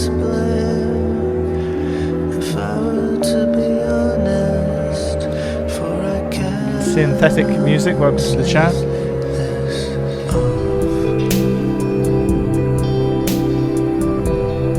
Heisenberg, hopefully... Heisenberg, if you let me know in the chat when you're back, and maybe that's a good way of me knowing that you are back. And I can hold off maybe on your track until you're back.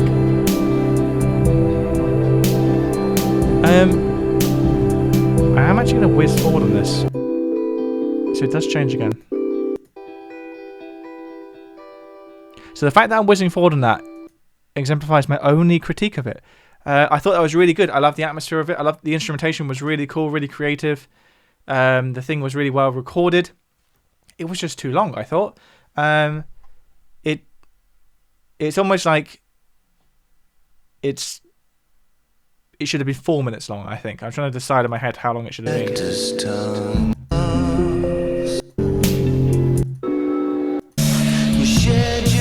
This is where it really kind of started getting interesting.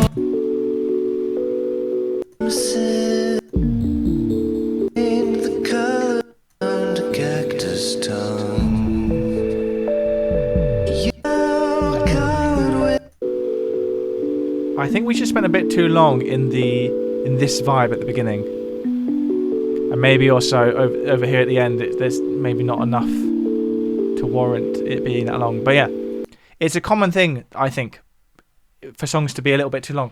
I always try and think of like, has the song earned this duration? Because there's a reason why songs are typically 3 minutes, for example. And although 6 minutes doesn't sound like a lot, it's now twice as long as a 3 minute song, a normal sort of length song. And are we getting anything out of listening to this 6 minute song that we couldn't get by listening to a 3 minute version of it twice, if you know what I mean? Is there something new in the second half of the song that really needs to be there to bring the song to life more? Or would it be better to keep it short and sweet, quality over quantity? But anyway, that is really good. And the fact that my only criticism is that it's a little bit long shows that it's really on the money. Brilliant. That was J. Michael Smith. In a minute, we're going to listen to Sergei Lopatin.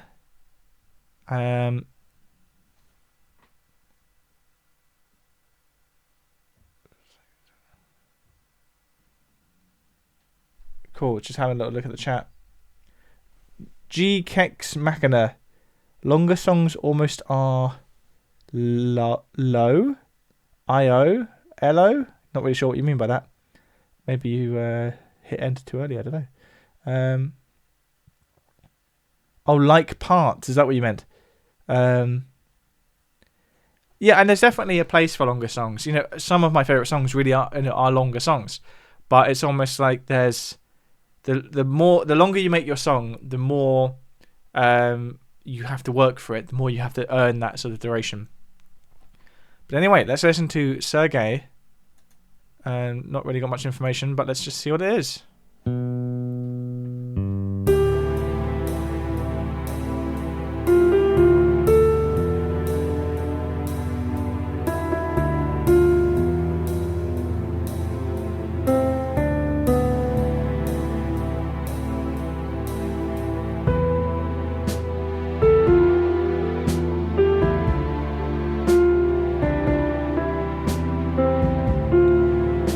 Synthetic Music has asked, do I produce music? Do I personally produce music?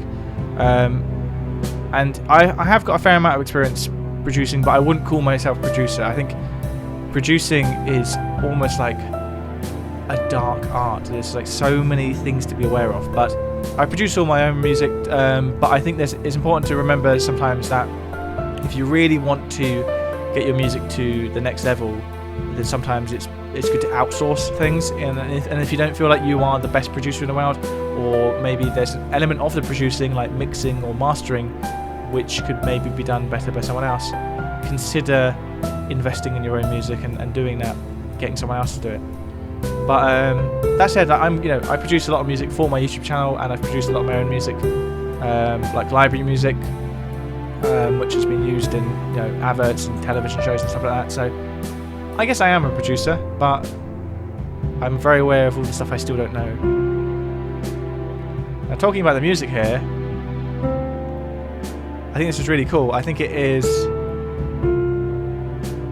quite static in the sense that it's quite like stationary. It's like we're not necessarily progressing, which would make it really good music for like the background of something, like film score, game score, that sort of thing. Feels like we're sort of just hanging out, hovering.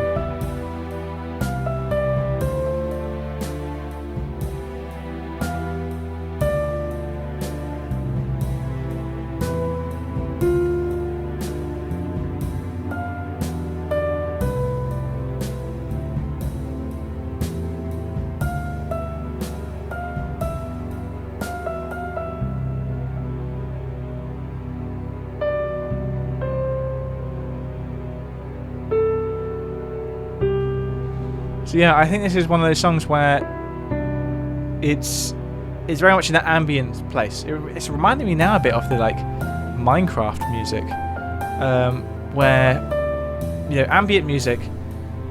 It's almost part of good ambient music is almost to not be distracting, and therefore blend into the background a bit. So this kind of falls into that category.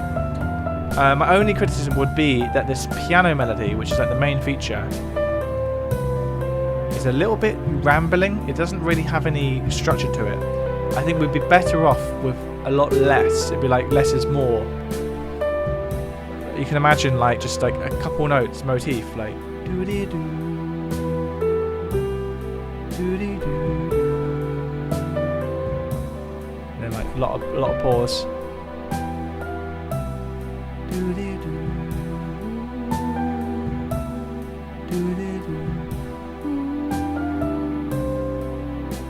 So just like sometimes less is a lot more, and with a motif, if you think motifically about melody writing, it's all about development. So that little thing I was humming was effectively I was singing the same thing on a loop, but each time I sang it a little bit differently. Like it ended somewhere different. And that's kind of the core of what makes something sound melodic, right? Is that there's some component there, some motif, which is reoccurring throughout, and therefore giving us a sense of development, of structure, of cohesion between it all. Where if you just randomly doodle at a keyboard, it won't sound melodic because it will just be random, and that just sort of reveals that melody cannot just be random. It must have purpose, in the same way that if you just randomly say a bunch of words, it won't have any meaning. There has to be some sort of structure to it for it to make sense. So yeah, I think you've got a really good vibe there, Sergey, but I think you just need the melody to have a bit more structure and a bit more sort of purpose, and then it will suddenly bring the whole thing to life. So in a minute we're going to listen to Marie. Just having a look at the chat. I can see Roy Johnson suggested that a cool idea for a stream would be the worst Beatles songs and the worst Radiohead songs, which I quite like that idea. I'm definitely going to do a stream of my top, 15, top 20 Beatles songs, because as anyone who's been watching my decade countdowns knows, I've been doing these like top 30 songs of the 1980s, for example, but I keep a rule where I can only play one or maybe two songs by a certain artist, which means that when I get to the 70s next week and the 60s, particularly the 60s, I'll only be able to play a couple Beatles songs, where obviously in reality if I didn't have that rule, my top 30 songs of the 60s would be at 90% Beatles list. So there's a lot of space there for me to, rank the Beatles music, and so that will be its own stream at some point. Remember that you can, follow me on Twitch to get notified about this stuff, and I also have a schedule on Twitch, so you can see when I'm planning on doing certain things. All right, let's listen to Marie now, who is from France. Here's a little song that she made. Let's see what it sounds like.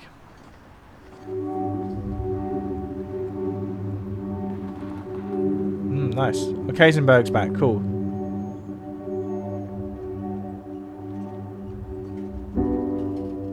That sounds cool. I like it. Ooh. Quite almost like Tom York. I can imagine Tom York is about to start singing right now. I can hear him in my head.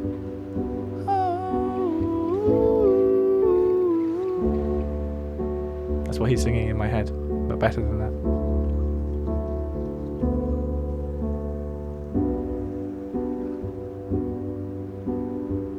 Are we going to get a vocal on this? Maybe there's no vocal on this. I feel like it's missed its cue. This is a really... Oh! Sorry, spoke too soon. Nice.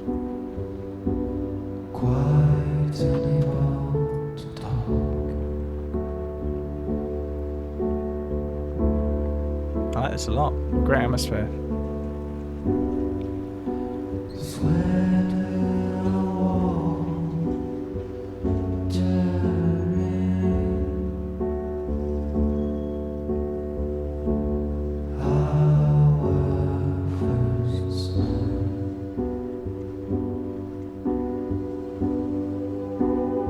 Nice. I like that.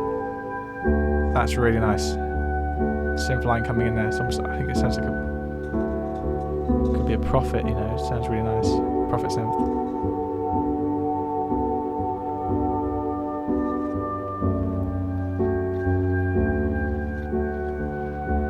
I like the general ambient noise we've got in the background as well, just like the clatter of stuff. I didn't watch it fall to weeks.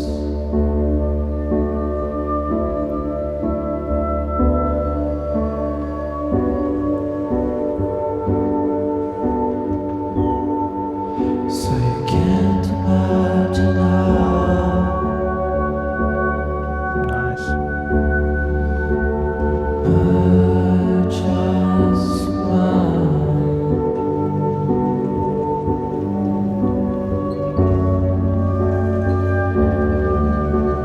When I knew you had,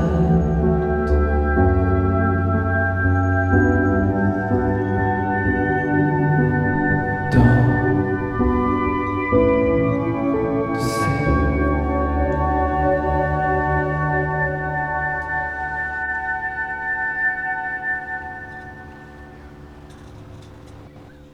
That was really cool. I think the vibe, the instrumentation, the recording were spot on. I only have two suggestions. One, the vocal should have come in earlier, because although I liked it, that it painted the scene a bit by having a longer intro. It was just a bit too long. There comes a point where it starts to become boring rather than building out the atmosphere. And the only other thing is, I think it needed another section. It needed a B section, maybe where the vocal could climb a bit higher into a slightly higher realm, because otherwise all it really was the same bit of music, then the synth came in, and then the same bit again and again. And although that bit we had was really nice, it would have been complemented by going somewhere else, to compare and contrast. Really nice. Really good atmosphere. So yeah, just needed another section. That's all it needed, and it would have been perfect, I think. So thank you to Marie for that one. Juan, here it goes. Hope you enjoy it. I will definitely will appreciate your feedback. Okay, let's have a listen to Juan's song. 6/8.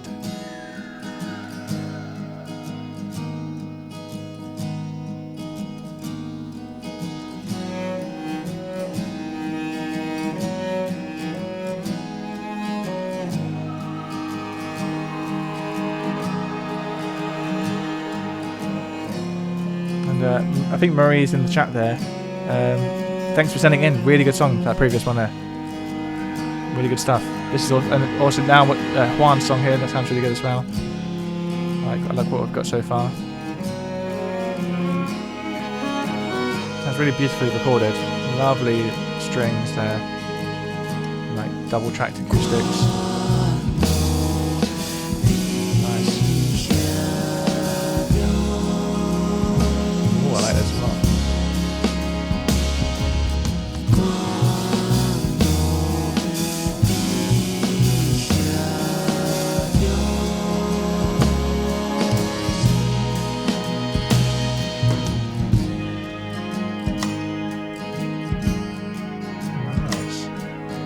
Las noches tristes quedaron atrás. Una mañana el sol por mi ventana me Got like a bar 5/8 in there amongst the 6/8. Should put us up. un paso desde la oscuridad.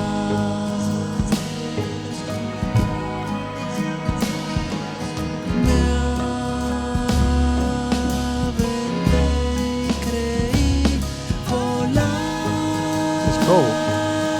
I think that's nice. I like that. Oh, nice. That like wailing guitar thing's great.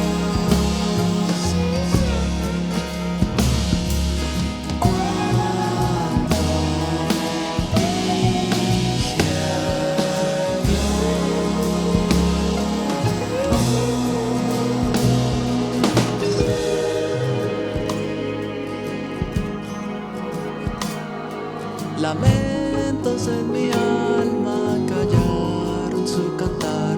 Ahora mis oídos This is where we got that odd time signature vibe. pueden apreciar.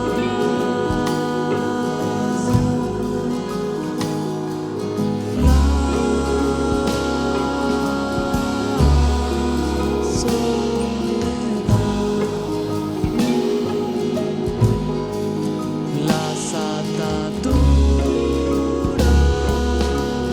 con el eco se van.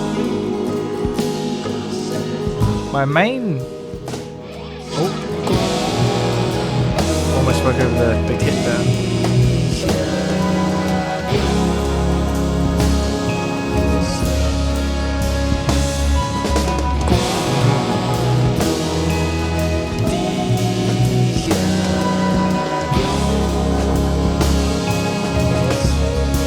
What I was going to say is that the instrumentation of this is really nice. The vibe, amazing. My only issue is the vocal is so low in the mix. It's like it's barely there, and because the vocal is obviously the centerpiece, it means that the song kind of loses a bit of energy, momentum.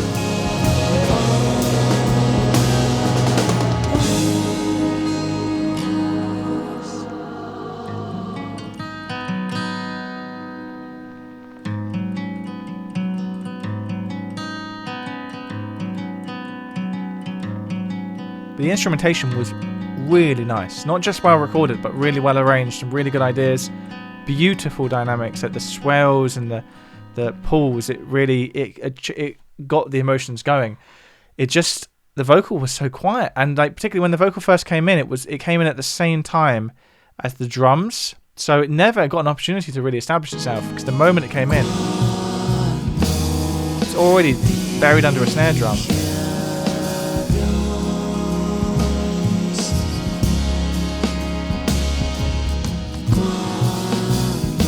And if you're going to do that, if you're going to keep it the way it is, you need to create space for the vocal. So the drums here shouldn't hit the snare when you're singing. That snare hitting is a bit too loud. and then it could use the snare here in the gap.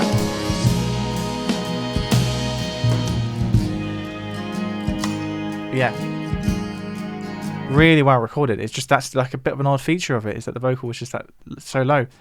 Really nice. Thank you for sending that in, Juan. I really like that.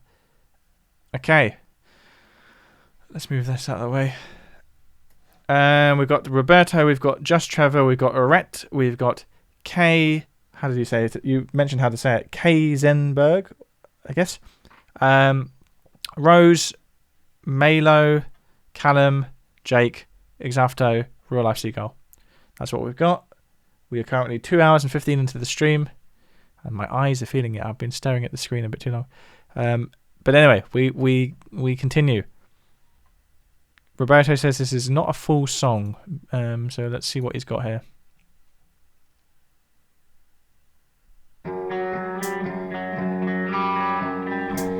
Some Phrygian.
That was cool.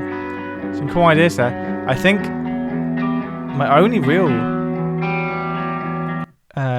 thing to suggest here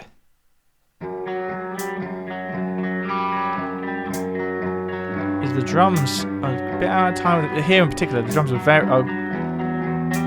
really out of time with the music. So that hat that's happening, why is that there? Because it's not in time. Drums here are a bit more solid. Still a little bit not quite on the beat. And when they're so prominent, it kind of like pulls everything else out of the pocket. But yeah, really good ideas there. I like it a lot. Just needs to be tightened up a little bit, and then it will all come together. I'm just going to close some of these tabs. We've got a million tabs open. Here we go. Back through all of the people we've seen. Here we go. For those who have just joined, here's a quick glance through everyone. And we started with them about 2 hours ago. All right, that was Roberto. Let's go to Just Trevor, who has simply written, "You rock." Thank you.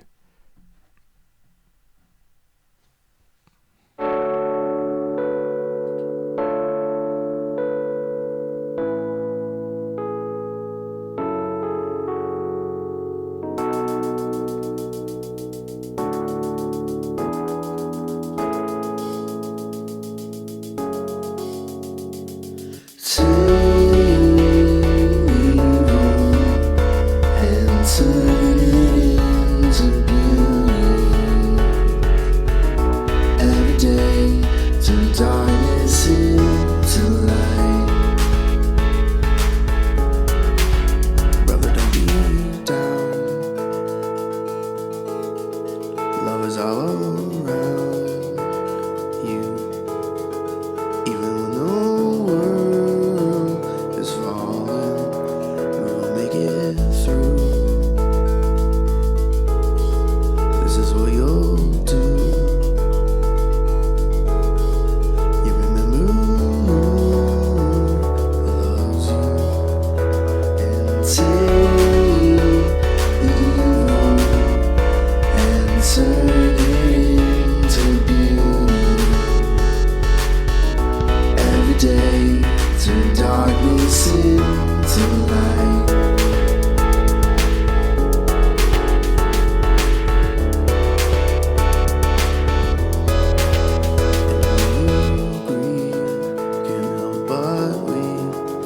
I like it. I like the vibe. I like the lo-fi aspect of the vocal here. The thing I suggest is that the vocal needs to be a lot more up front. Mainly because all of the other aspects of the music, all of the other instrumentation seems to be like digital, right? Like VSTs and stuff. Which means that it has that clear, crisp VST sound. But because the vocal is the only thing that's not VST, it doesn't quite lock in. It's not quite compatible right now. I think it needs to have a bit more compression perhaps, and maybe just be higher in the mix. Because things like the drums right now are effectively drowning it out. But yeah, I like the arrangement a lot. I like the vibe.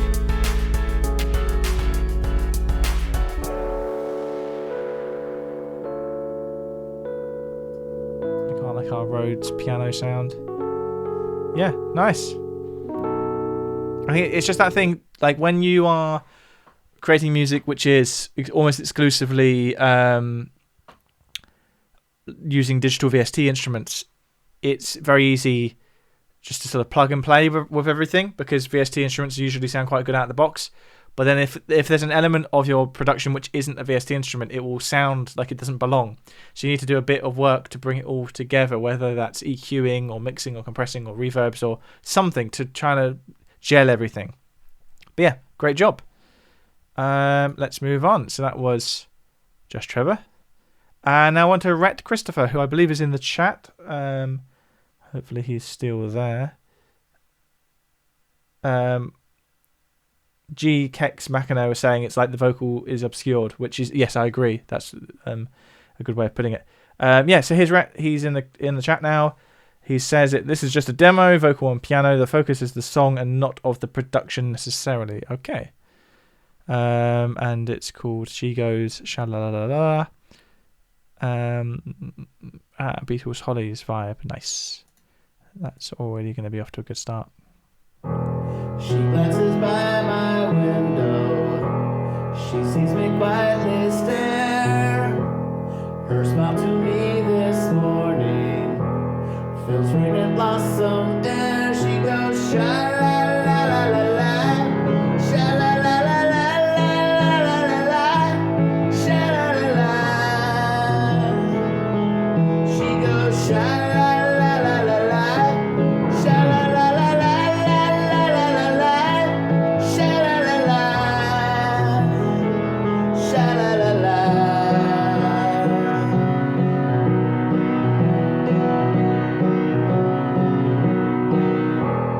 My mind is racing madly.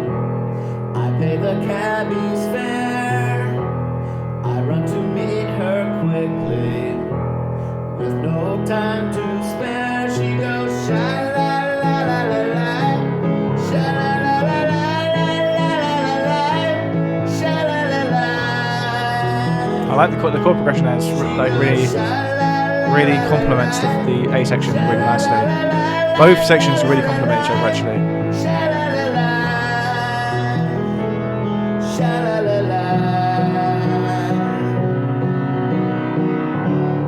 How can I be so lucky? Nice bridge. I couldn't count the way. Sounds like we got a bit of a key change as well. How could it be? It happened to me. Nice. I feel the touch of her finger and the smell of her hair. I turn around to greet her, but only she's not there. That was really cool. That has... Oh, no. I got caught by the false ending.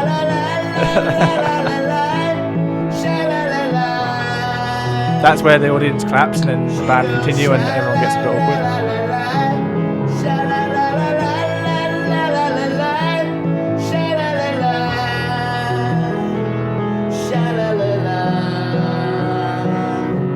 It happened to me, yeah, yeah. It happened to me, yeah. It happened to me, yeah, yeah.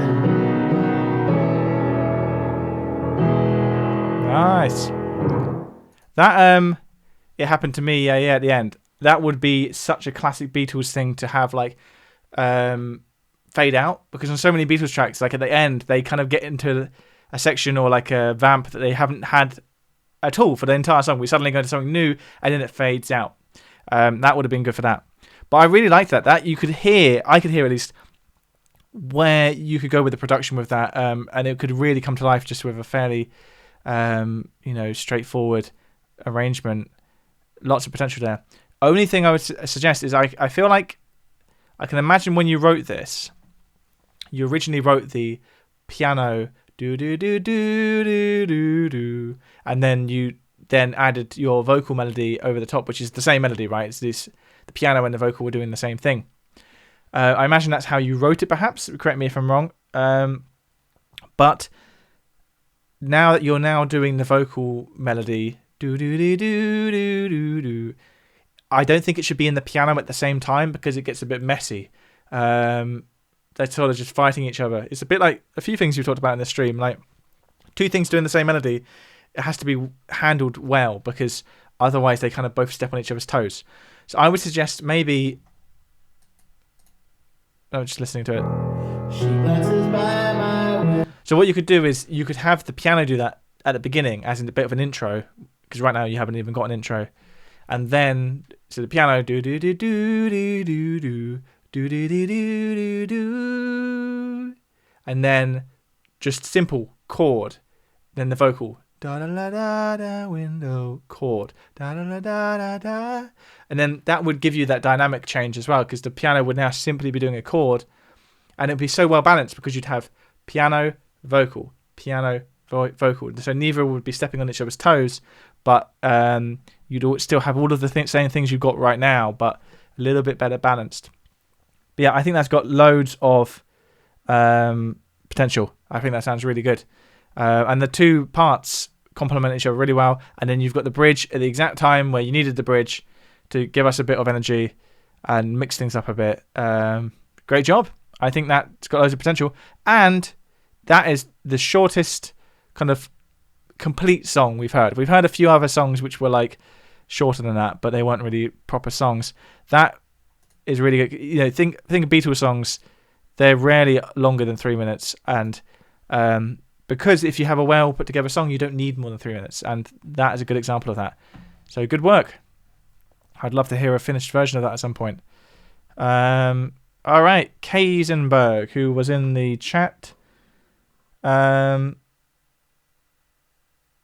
Where is... are they still here?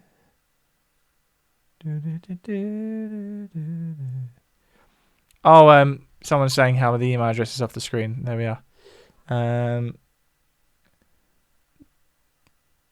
Maris Molotov, welcome to the chat for the first time. Sorry I missed you joining us. Oh, there he is. Kaisenberg. Okay, cool.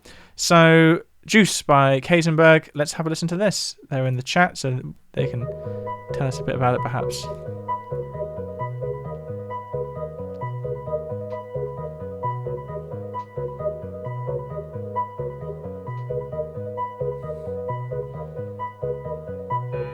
Cool. Instrumental electronic track made on Ableton with a synth as well.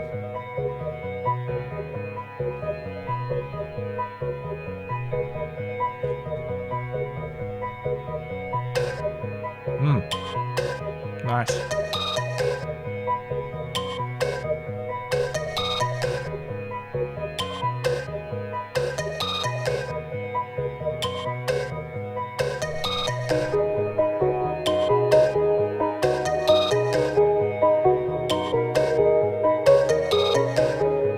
It's building its layers nicely. We're never left too long before something new comes in.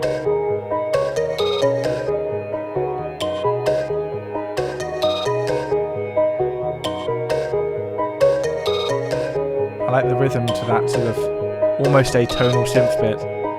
Do, do, do, do, do, do. No idea. Nice. This is reminding me quite a lot of Love on a Real Train by Tangerine Dream.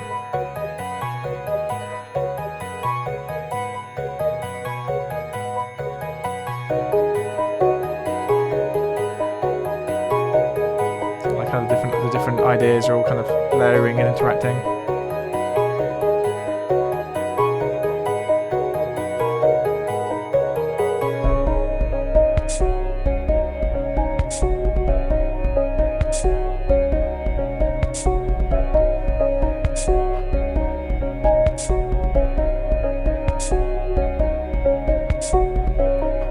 Let's give you a like whilst we're here.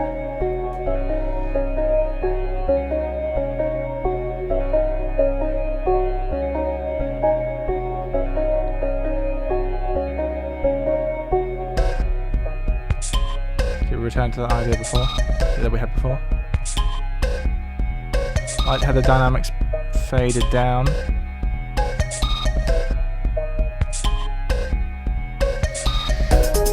Okay, nice. Picked up a bit.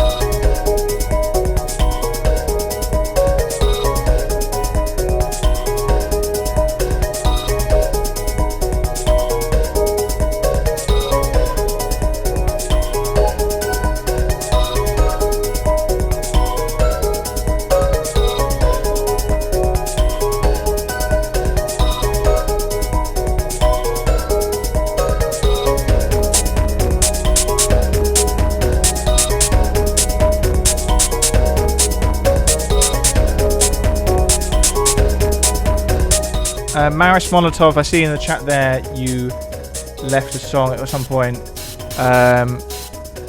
If you send it to this email address, which I am dragging into a readable part of the screen, I will include it in the next stream of this ilk, and I will let you know as well when that will be. I had a little look at the inbox a second ago. I can see a lot of you sent emails in, which is fantastic. I will let you all know when the stream will be at some point. I'll schedule that in.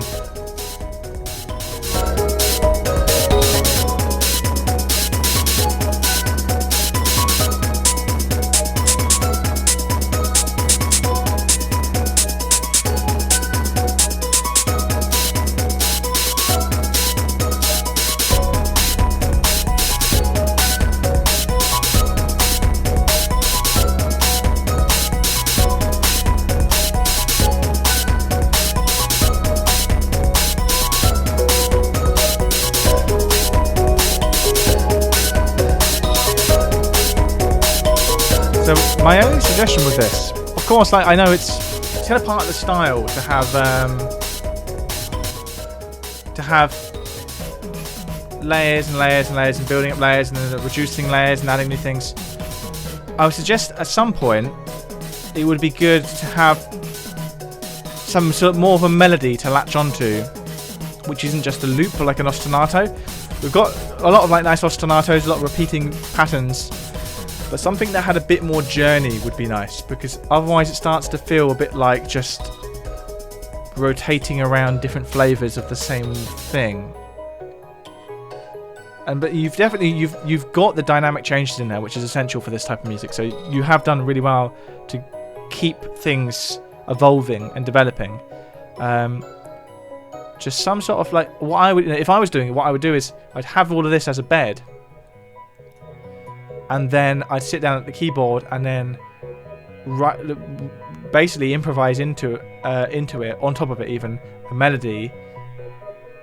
And after a few goes, you'd probably find yourself naturally developing a bit of a melody to go over it, so it had more of a sense of song and development. But that said, that's really cool. It has a good journey to it, as it is already with the different dynamic changes. It's just...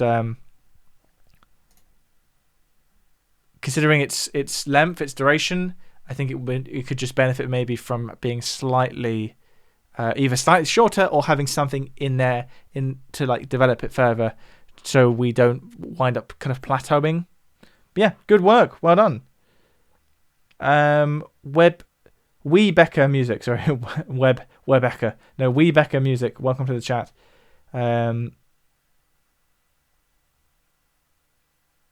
Nice. Okay. Let's move on. But yeah, thank you so much, Kaisenberg, for putting that in for us. We now have Rose6251, who was in the chat earlier, so hopefully they are still hanging about. Just gonna have a look at the chat, see if they're here.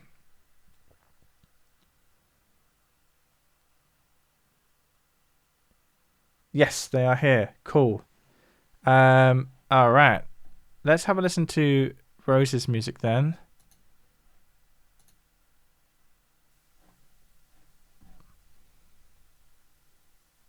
Might not get a chance to listen to the whole thing though. It is 15 minutes long, but we will see how we get on.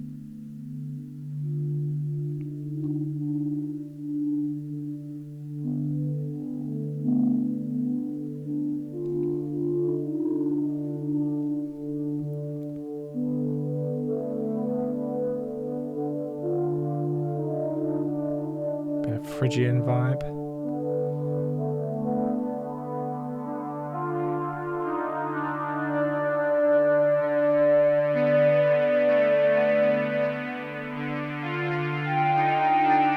I like how it's slowly opening up. I feel that cut off being opened, letting all that fizziness out.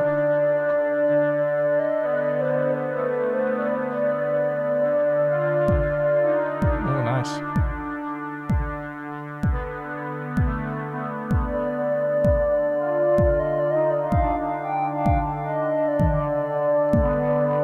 I like how these drum parts are introducing good level of complexity, even just from a simple drum part, because it's not quite in meter with the main repeating ostinato thing we've got there. Adds a little bit of to and fro to the rhythm.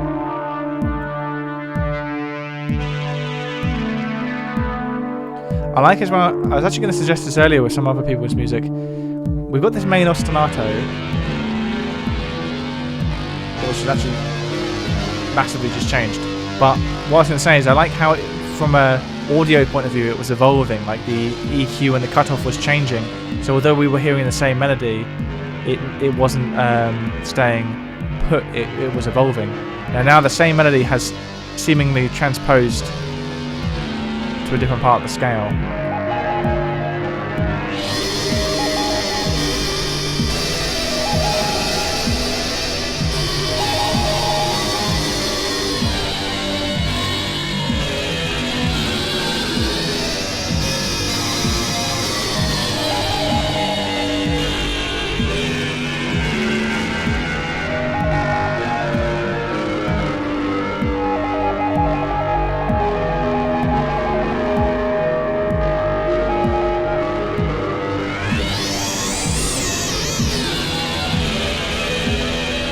Yeah, like I was saying before, I like how, even though this is ultimately loop-based, the sound keeps evolving. I imagine because you're manipulating the sound on the synth in real time. And I think that does wonders for music like this, because it really means that there's never any moment where we get a true repetition, which is what happens with kind of like, you know, real music performed by musicians rather than programmed. Musicians have a tendency to evolve what they're playing, because no musician's going to stand there and play the same thing on a loop for 5 minutes. They're going to add variation, they're going to change tone, they're going to change sound, change expression, and that's what we're getting here. So even though this is quite long, you know, we won't get to the end, but it always feels like it's breathing. There never comes a point where we feel like we're sort of trapped in some sort of loop.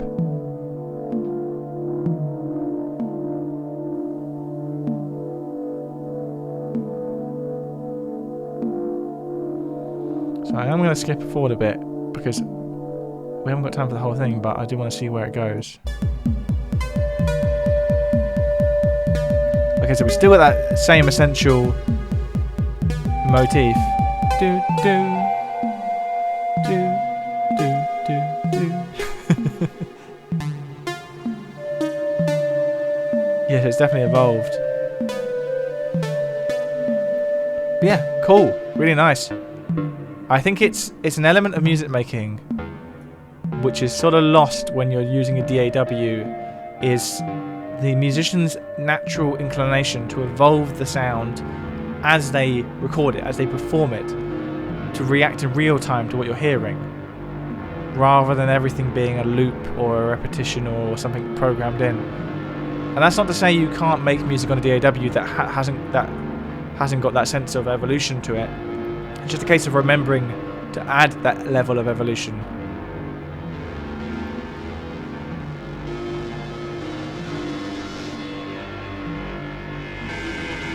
Nice. Right, I'm afraid we can't listen to the whole thing, but thank you so much for sending that in. That sounds really cool. And yeah, I can just imagine sat at the synthesizers just playing around with the different controls and seeing what happens. Nice. All right, let's return to our last. How many got? 1, 2, 3, 4, 5 left. So sorry if you haven't made the list today. This is the debut synth. Oh, sorry, someone's saying something in the chat. We Becca Music. What format would you want the music emailed to you? Some sort of link online, YouTube, SoundCloud, something like that would be ideal. If you're sending me music. Yes, sorry if you didn't make the cut today. This is the first stream I've done in this sort of format, and it's gone really well. People seem to be really liking it. Next time, I will include all of the people who have emailed me. So everyone who's emailed me, assuming there's not like hundreds of you, I will include you in the next one. So I will let you know when that will be as well. And you will all make the cut. Because that's the best bit, is when you're here in real time to kind of like react along with us. So, Malo or Malo Fare, perhaps. I might be saying that wrong. Here's a song from my band. Let's have a listen.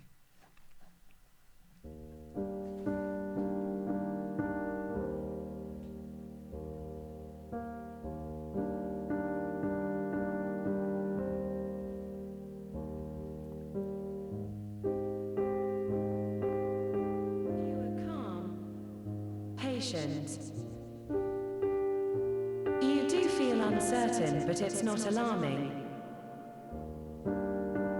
You are controlling yourself. In case of future panic, loneliness, desolation, Got a fitter, happier you will overcome the obstacles. vibe here.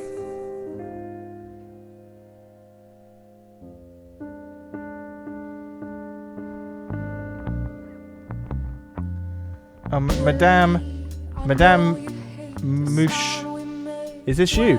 Is this your song? In the chat there. The world is out, took me down, and the world is on your mind. Billy, I know you, I found you, but you were on the plane. Oh, cool. Okay, so we've got this artist in the chat, which is fantastic.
Yeah, definitely got a bit of a Radiohead vibe from that. I really liked it. I think obviously this is a live version. I wonder what the recorded version sounds like. It's hard You to. do feel uncertain, but it's not alarming. This bit here with the voice, like computer voice reading thing, I would suggest trying to make that sound maybe even like a little bit more artificial. Like obviously it sounds artificial because it's a computer read voice, but maybe running it through something that makes it a little bit distorted, or even like chopping it up a bit so it sounds glitchy, just to add even more atmosphere. But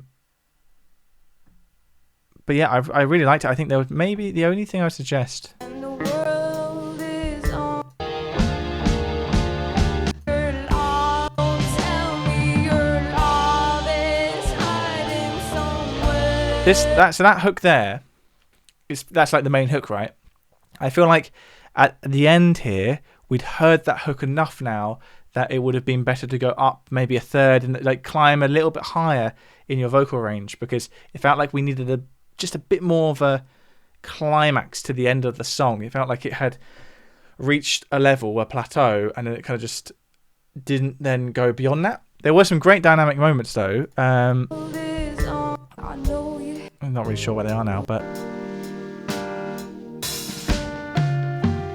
like there. And I think that would sound even fatter on a recording rather than a live version. But yeah, great work. I really like it. I'd even suggest, like at this beginning bit, if you're going to have the voice on the backing track, you can also almost use the opportunity to have some other stuff on the backing track, like some glitchiness and ambient stuff. But yeah, really good job. Well done. Let's have a look at what you said about it in the chat here. Thanks for the opportunity. We'll try to record it as fast as possible. Yes, interesting what you say. Yeah, I remember when I first heard Fitter Happier, whenever that was, when I was 14, and I did my own Fitter Happier thing, because all you need is to find a Microsoft Sam voice text to speech, and you can create your own little Fitter Happier. But it's about, I think that with that sort of stuff, it's about finding that uncanny valley, that bit where it's a little bit unnerving. That's what you need. But yeah, great stuff. All right, we're on to the last few here. 4 people left. Callum Bower Smith is the next one. Wrote this song for my wife for our wedding last year. It was mastered at Abbey Road. Interesting. All right, let's get it up on Spotify, and there you are on your wedding day, I imagine. When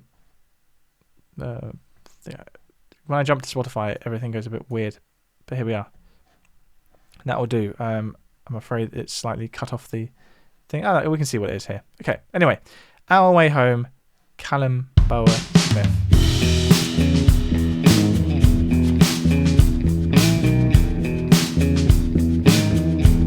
You are welcome, Madame Mouche. Will try.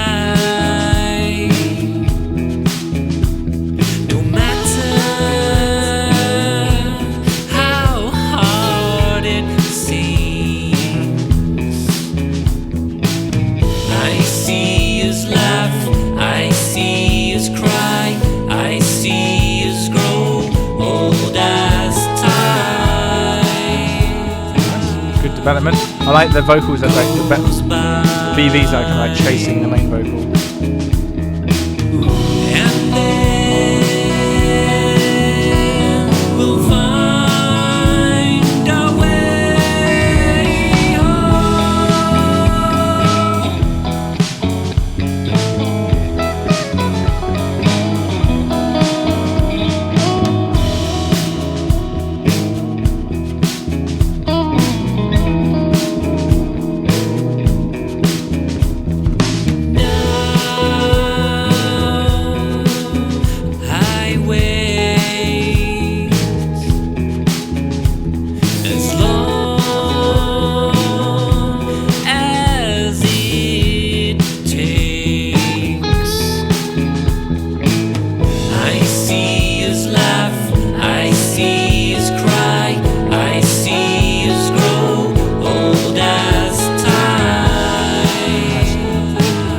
like that section there where it goes to the 4 chord or whatever.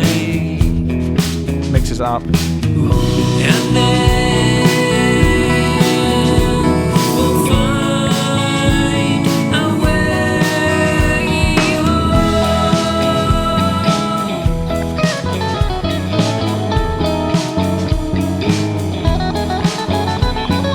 Find a way to get things clear. Find a way to get you near. Find a way to meet you there, and we will find our way. Nice. Once again. Way Once again there, that's a song with a good solid structure. Everything was there that needed to be there. It didn't go on too long, and that's reflected in the runtime, which is, I don't know if I can get it on the screen for you to see, but the runtime is this is more playable. It's 2 minutes and 43 seconds. That's how long the song is. So it does what it needs to do and nothing more.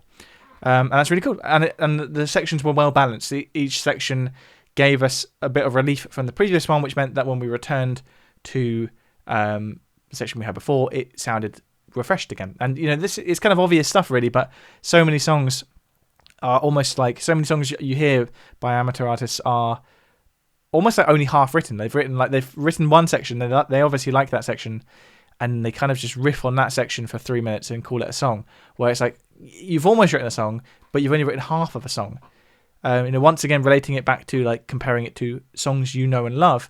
Imagine you took one of your favorite songs, like I don't know. Imagine for me, "Strawberry Fields Forever."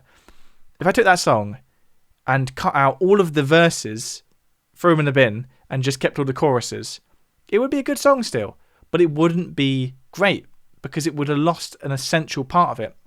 So it's like even if you've written a really good chorus or a really good verse, it still needs the other part to complete it, to give it that contrast, that development. But yeah, really good. Well balanced, well performed piece of music. Okay, we've got 3 left. Just having a look at the chat there. Hi, Charlie. By the way, Charlie the Explorer. If anyone saw my recent guessing the Beatles song by listening to the drum beat. If anybody watched that, it was Charlie the Explorer, who's in the chat there, who was the drummer who sent that to me. Thank you for doing that. It's been really popular. And I think I might do a bass one at some point. I'm gonna do a guess the Beatles song from the bass line. It's in the queue. Okay, but anyway, we've got 3 left here, and then we're going to call it a night because I'm getting quite tired. But we are going to do this again. Many of you have already emailed me with with your own songs, which will be in the next stream. If you haven't done that yet, go ahead, send me an email with your song in it, and I will include it in the next stream of This I Do, and I will email you to let you know when it will be. Jake Lindsay says, don't have a proper studio recording, but here's a little live video with decent sound quality. All right. Here he is.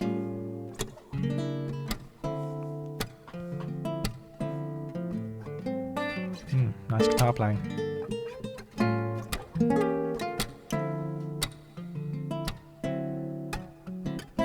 Feline seems to lead 9 separate lives behind the backs of sagging old housewives. In and out each lonely house she creeps, and each man there they think she's theirs to keep. You get up in the morning, go to work, and you leave her lying there. Oh, how it hurts. Then you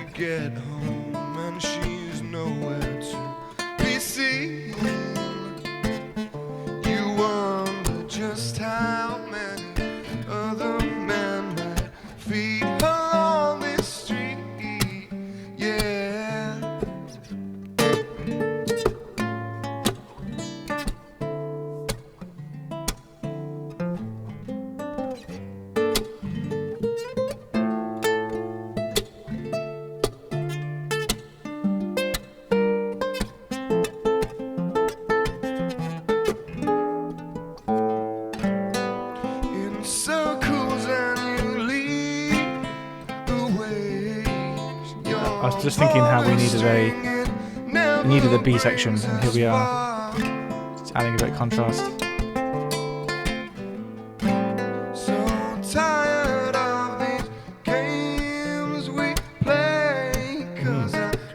That's chord.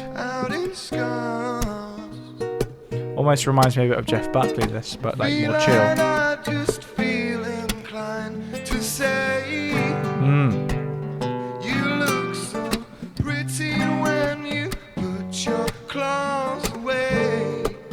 Nice. I feel like this section we've got here, it's really brought it together. Seems like we've changed venue somehow, but there we are.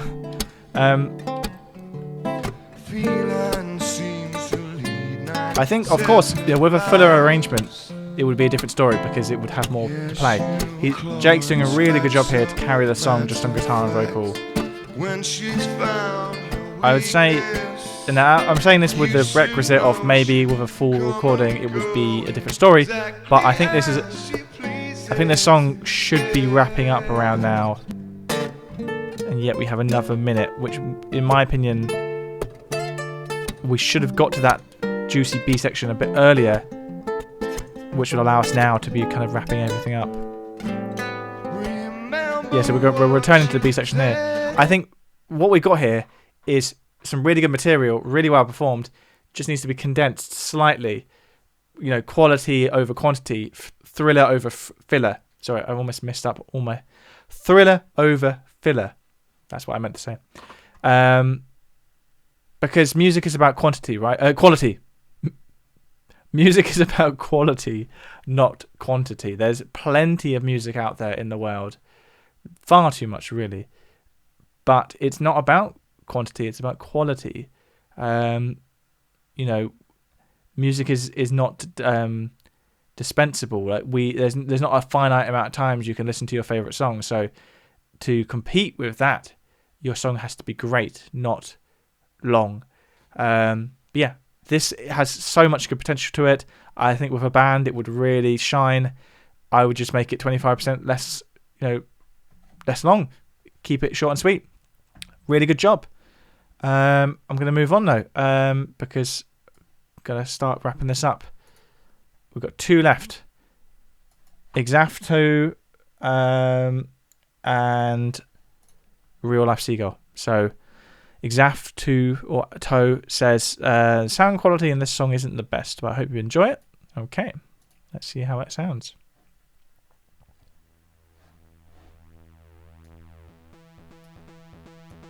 Let's turn things up a bit.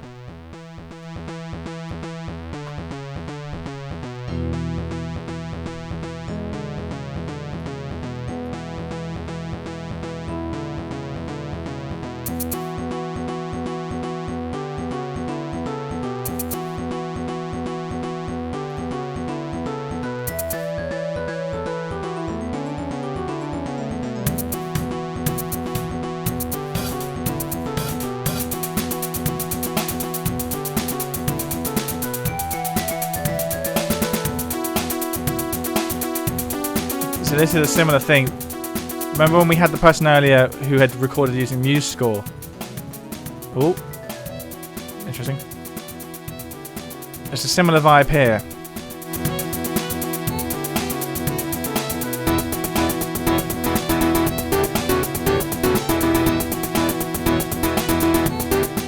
You can hear how the instrumentation here slightly limits the potential.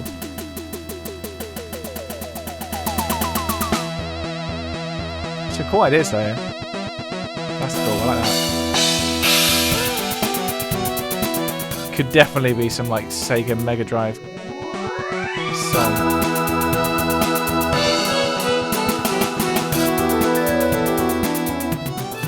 I could definitely imagine this on some janky video game.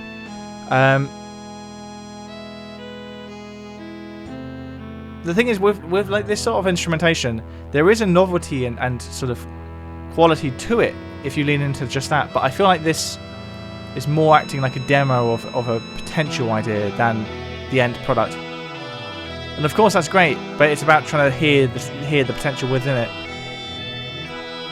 Because although, like, of course, like, production quality, everyone has limitations to their production quality based on their money and their access to resources and who they're collaborating with and all that sort of thing. But there is obviously a undeniable cap put on your music by production value, because even, you know, your favorite song ever, if it was recorded, you know, going back to me for Strawberry Fields Forever, if the only version of Strawberry Fields Forever I ever heard was a like MIDI Muse score version, I probably wouldn't think that much of it, even though it's in this universe we're in is my favorite song, because the production, arrangement, quality and performance of a song is just as important as the actual composition itself. And yet, as I said, it's unfair because obviously some people have access to better production quality than other people, but it's part of just the way it goes. You know, any craftsmanship depends on the quality of everything along the supply chain. So the quality of ingredients, the quality of preparation, the quality of you know, production, it all contributes to the final product.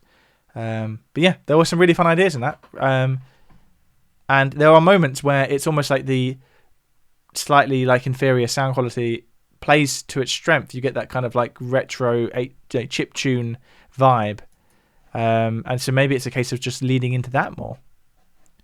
But anyway, we're about to listen to the last one, Real Life Seagull. Just going to take a little look at the chat, see what people are looking at, saying here. Melo, yes, thank you for popping by. I don't know if you're still here, but thanks for your music. I can see Azur on 7 has a quote, you know, for prosperity, quoted my wonderful misstep there. Music is about quantity. Yeah, there we go. Let's make it last forever. Anyway, let's move on to this last song here. Real Life Seagull. Thank you so much, everyone, for watching this. This will be our last one today. I know it's not the usual kind of music you'd review, but I'd love some tips as a complete newbie. All right. Not really sure what to expect with this.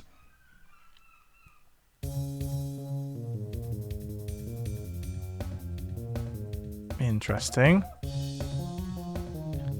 This is very much got a video game vibe to it.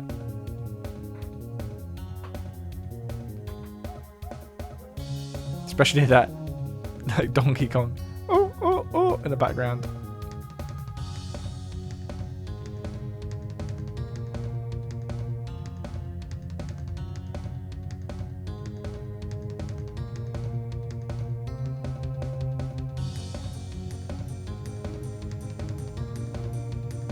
Kind of wish I had some more context for this, but this would make for some really good video game music because it's not too intrusive. Okay, so is that it? Oh, I think there's a few things on here. This is just playing more into the whole like video game thing, because this is almost like different levels of the same video game. I like the vibe though. That's the thing. It's like if you lean into, like, continuing on from what I was saying a second ago, if you lean into the limitations of what you have as a producer, as an instrumentalist, that's when you can often get the best out of it. You know, some recordings out there, some of my favorite songs don't actually sound technically great. They don't have like an amazing sound quality, but because they lent into the sound that they had, in this case a frog, they got the best out of what they had. It's like, you know, if all you've got is a guitar, don't write a piano sonata, and vice versa. Like, lean into what you have to play with and get the strength out of that. You know, life gives you lemons, you know, that sort of thing. This needs to be a video game soundtrack. Wow, what a way to end it. Okay, thank you so much for watching, everyone. This has been me reviewing your music. We've heard a whole range of different songs today. Hopefully you've taken away something. It's quite fun, this music. Hopefully, sorry, I'm going to stop it now. But yeah, that is just to close off what I was saying about Real Life Seagull's music there. I think that's really good. I think you've played to your strengths there, and it sounds genuinely like you could plop that music straight into a video game tomorrow, and it would do the job perfectly.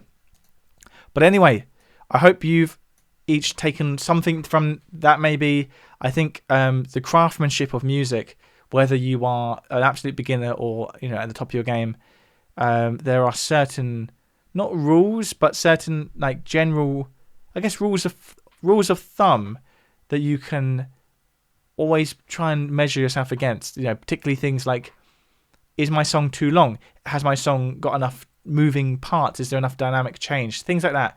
I think we've seen a lot of examples of that today, of people doing it well and people doing it less well. But anyway, thanks again for watching. G Kex is saying I should use that music for my YouTube intro. That wouldn't be a bad idea. As I said before, anyone who has emailed me on this email address will be featured in the next stream, and I will let you know when that is. It will get scheduled.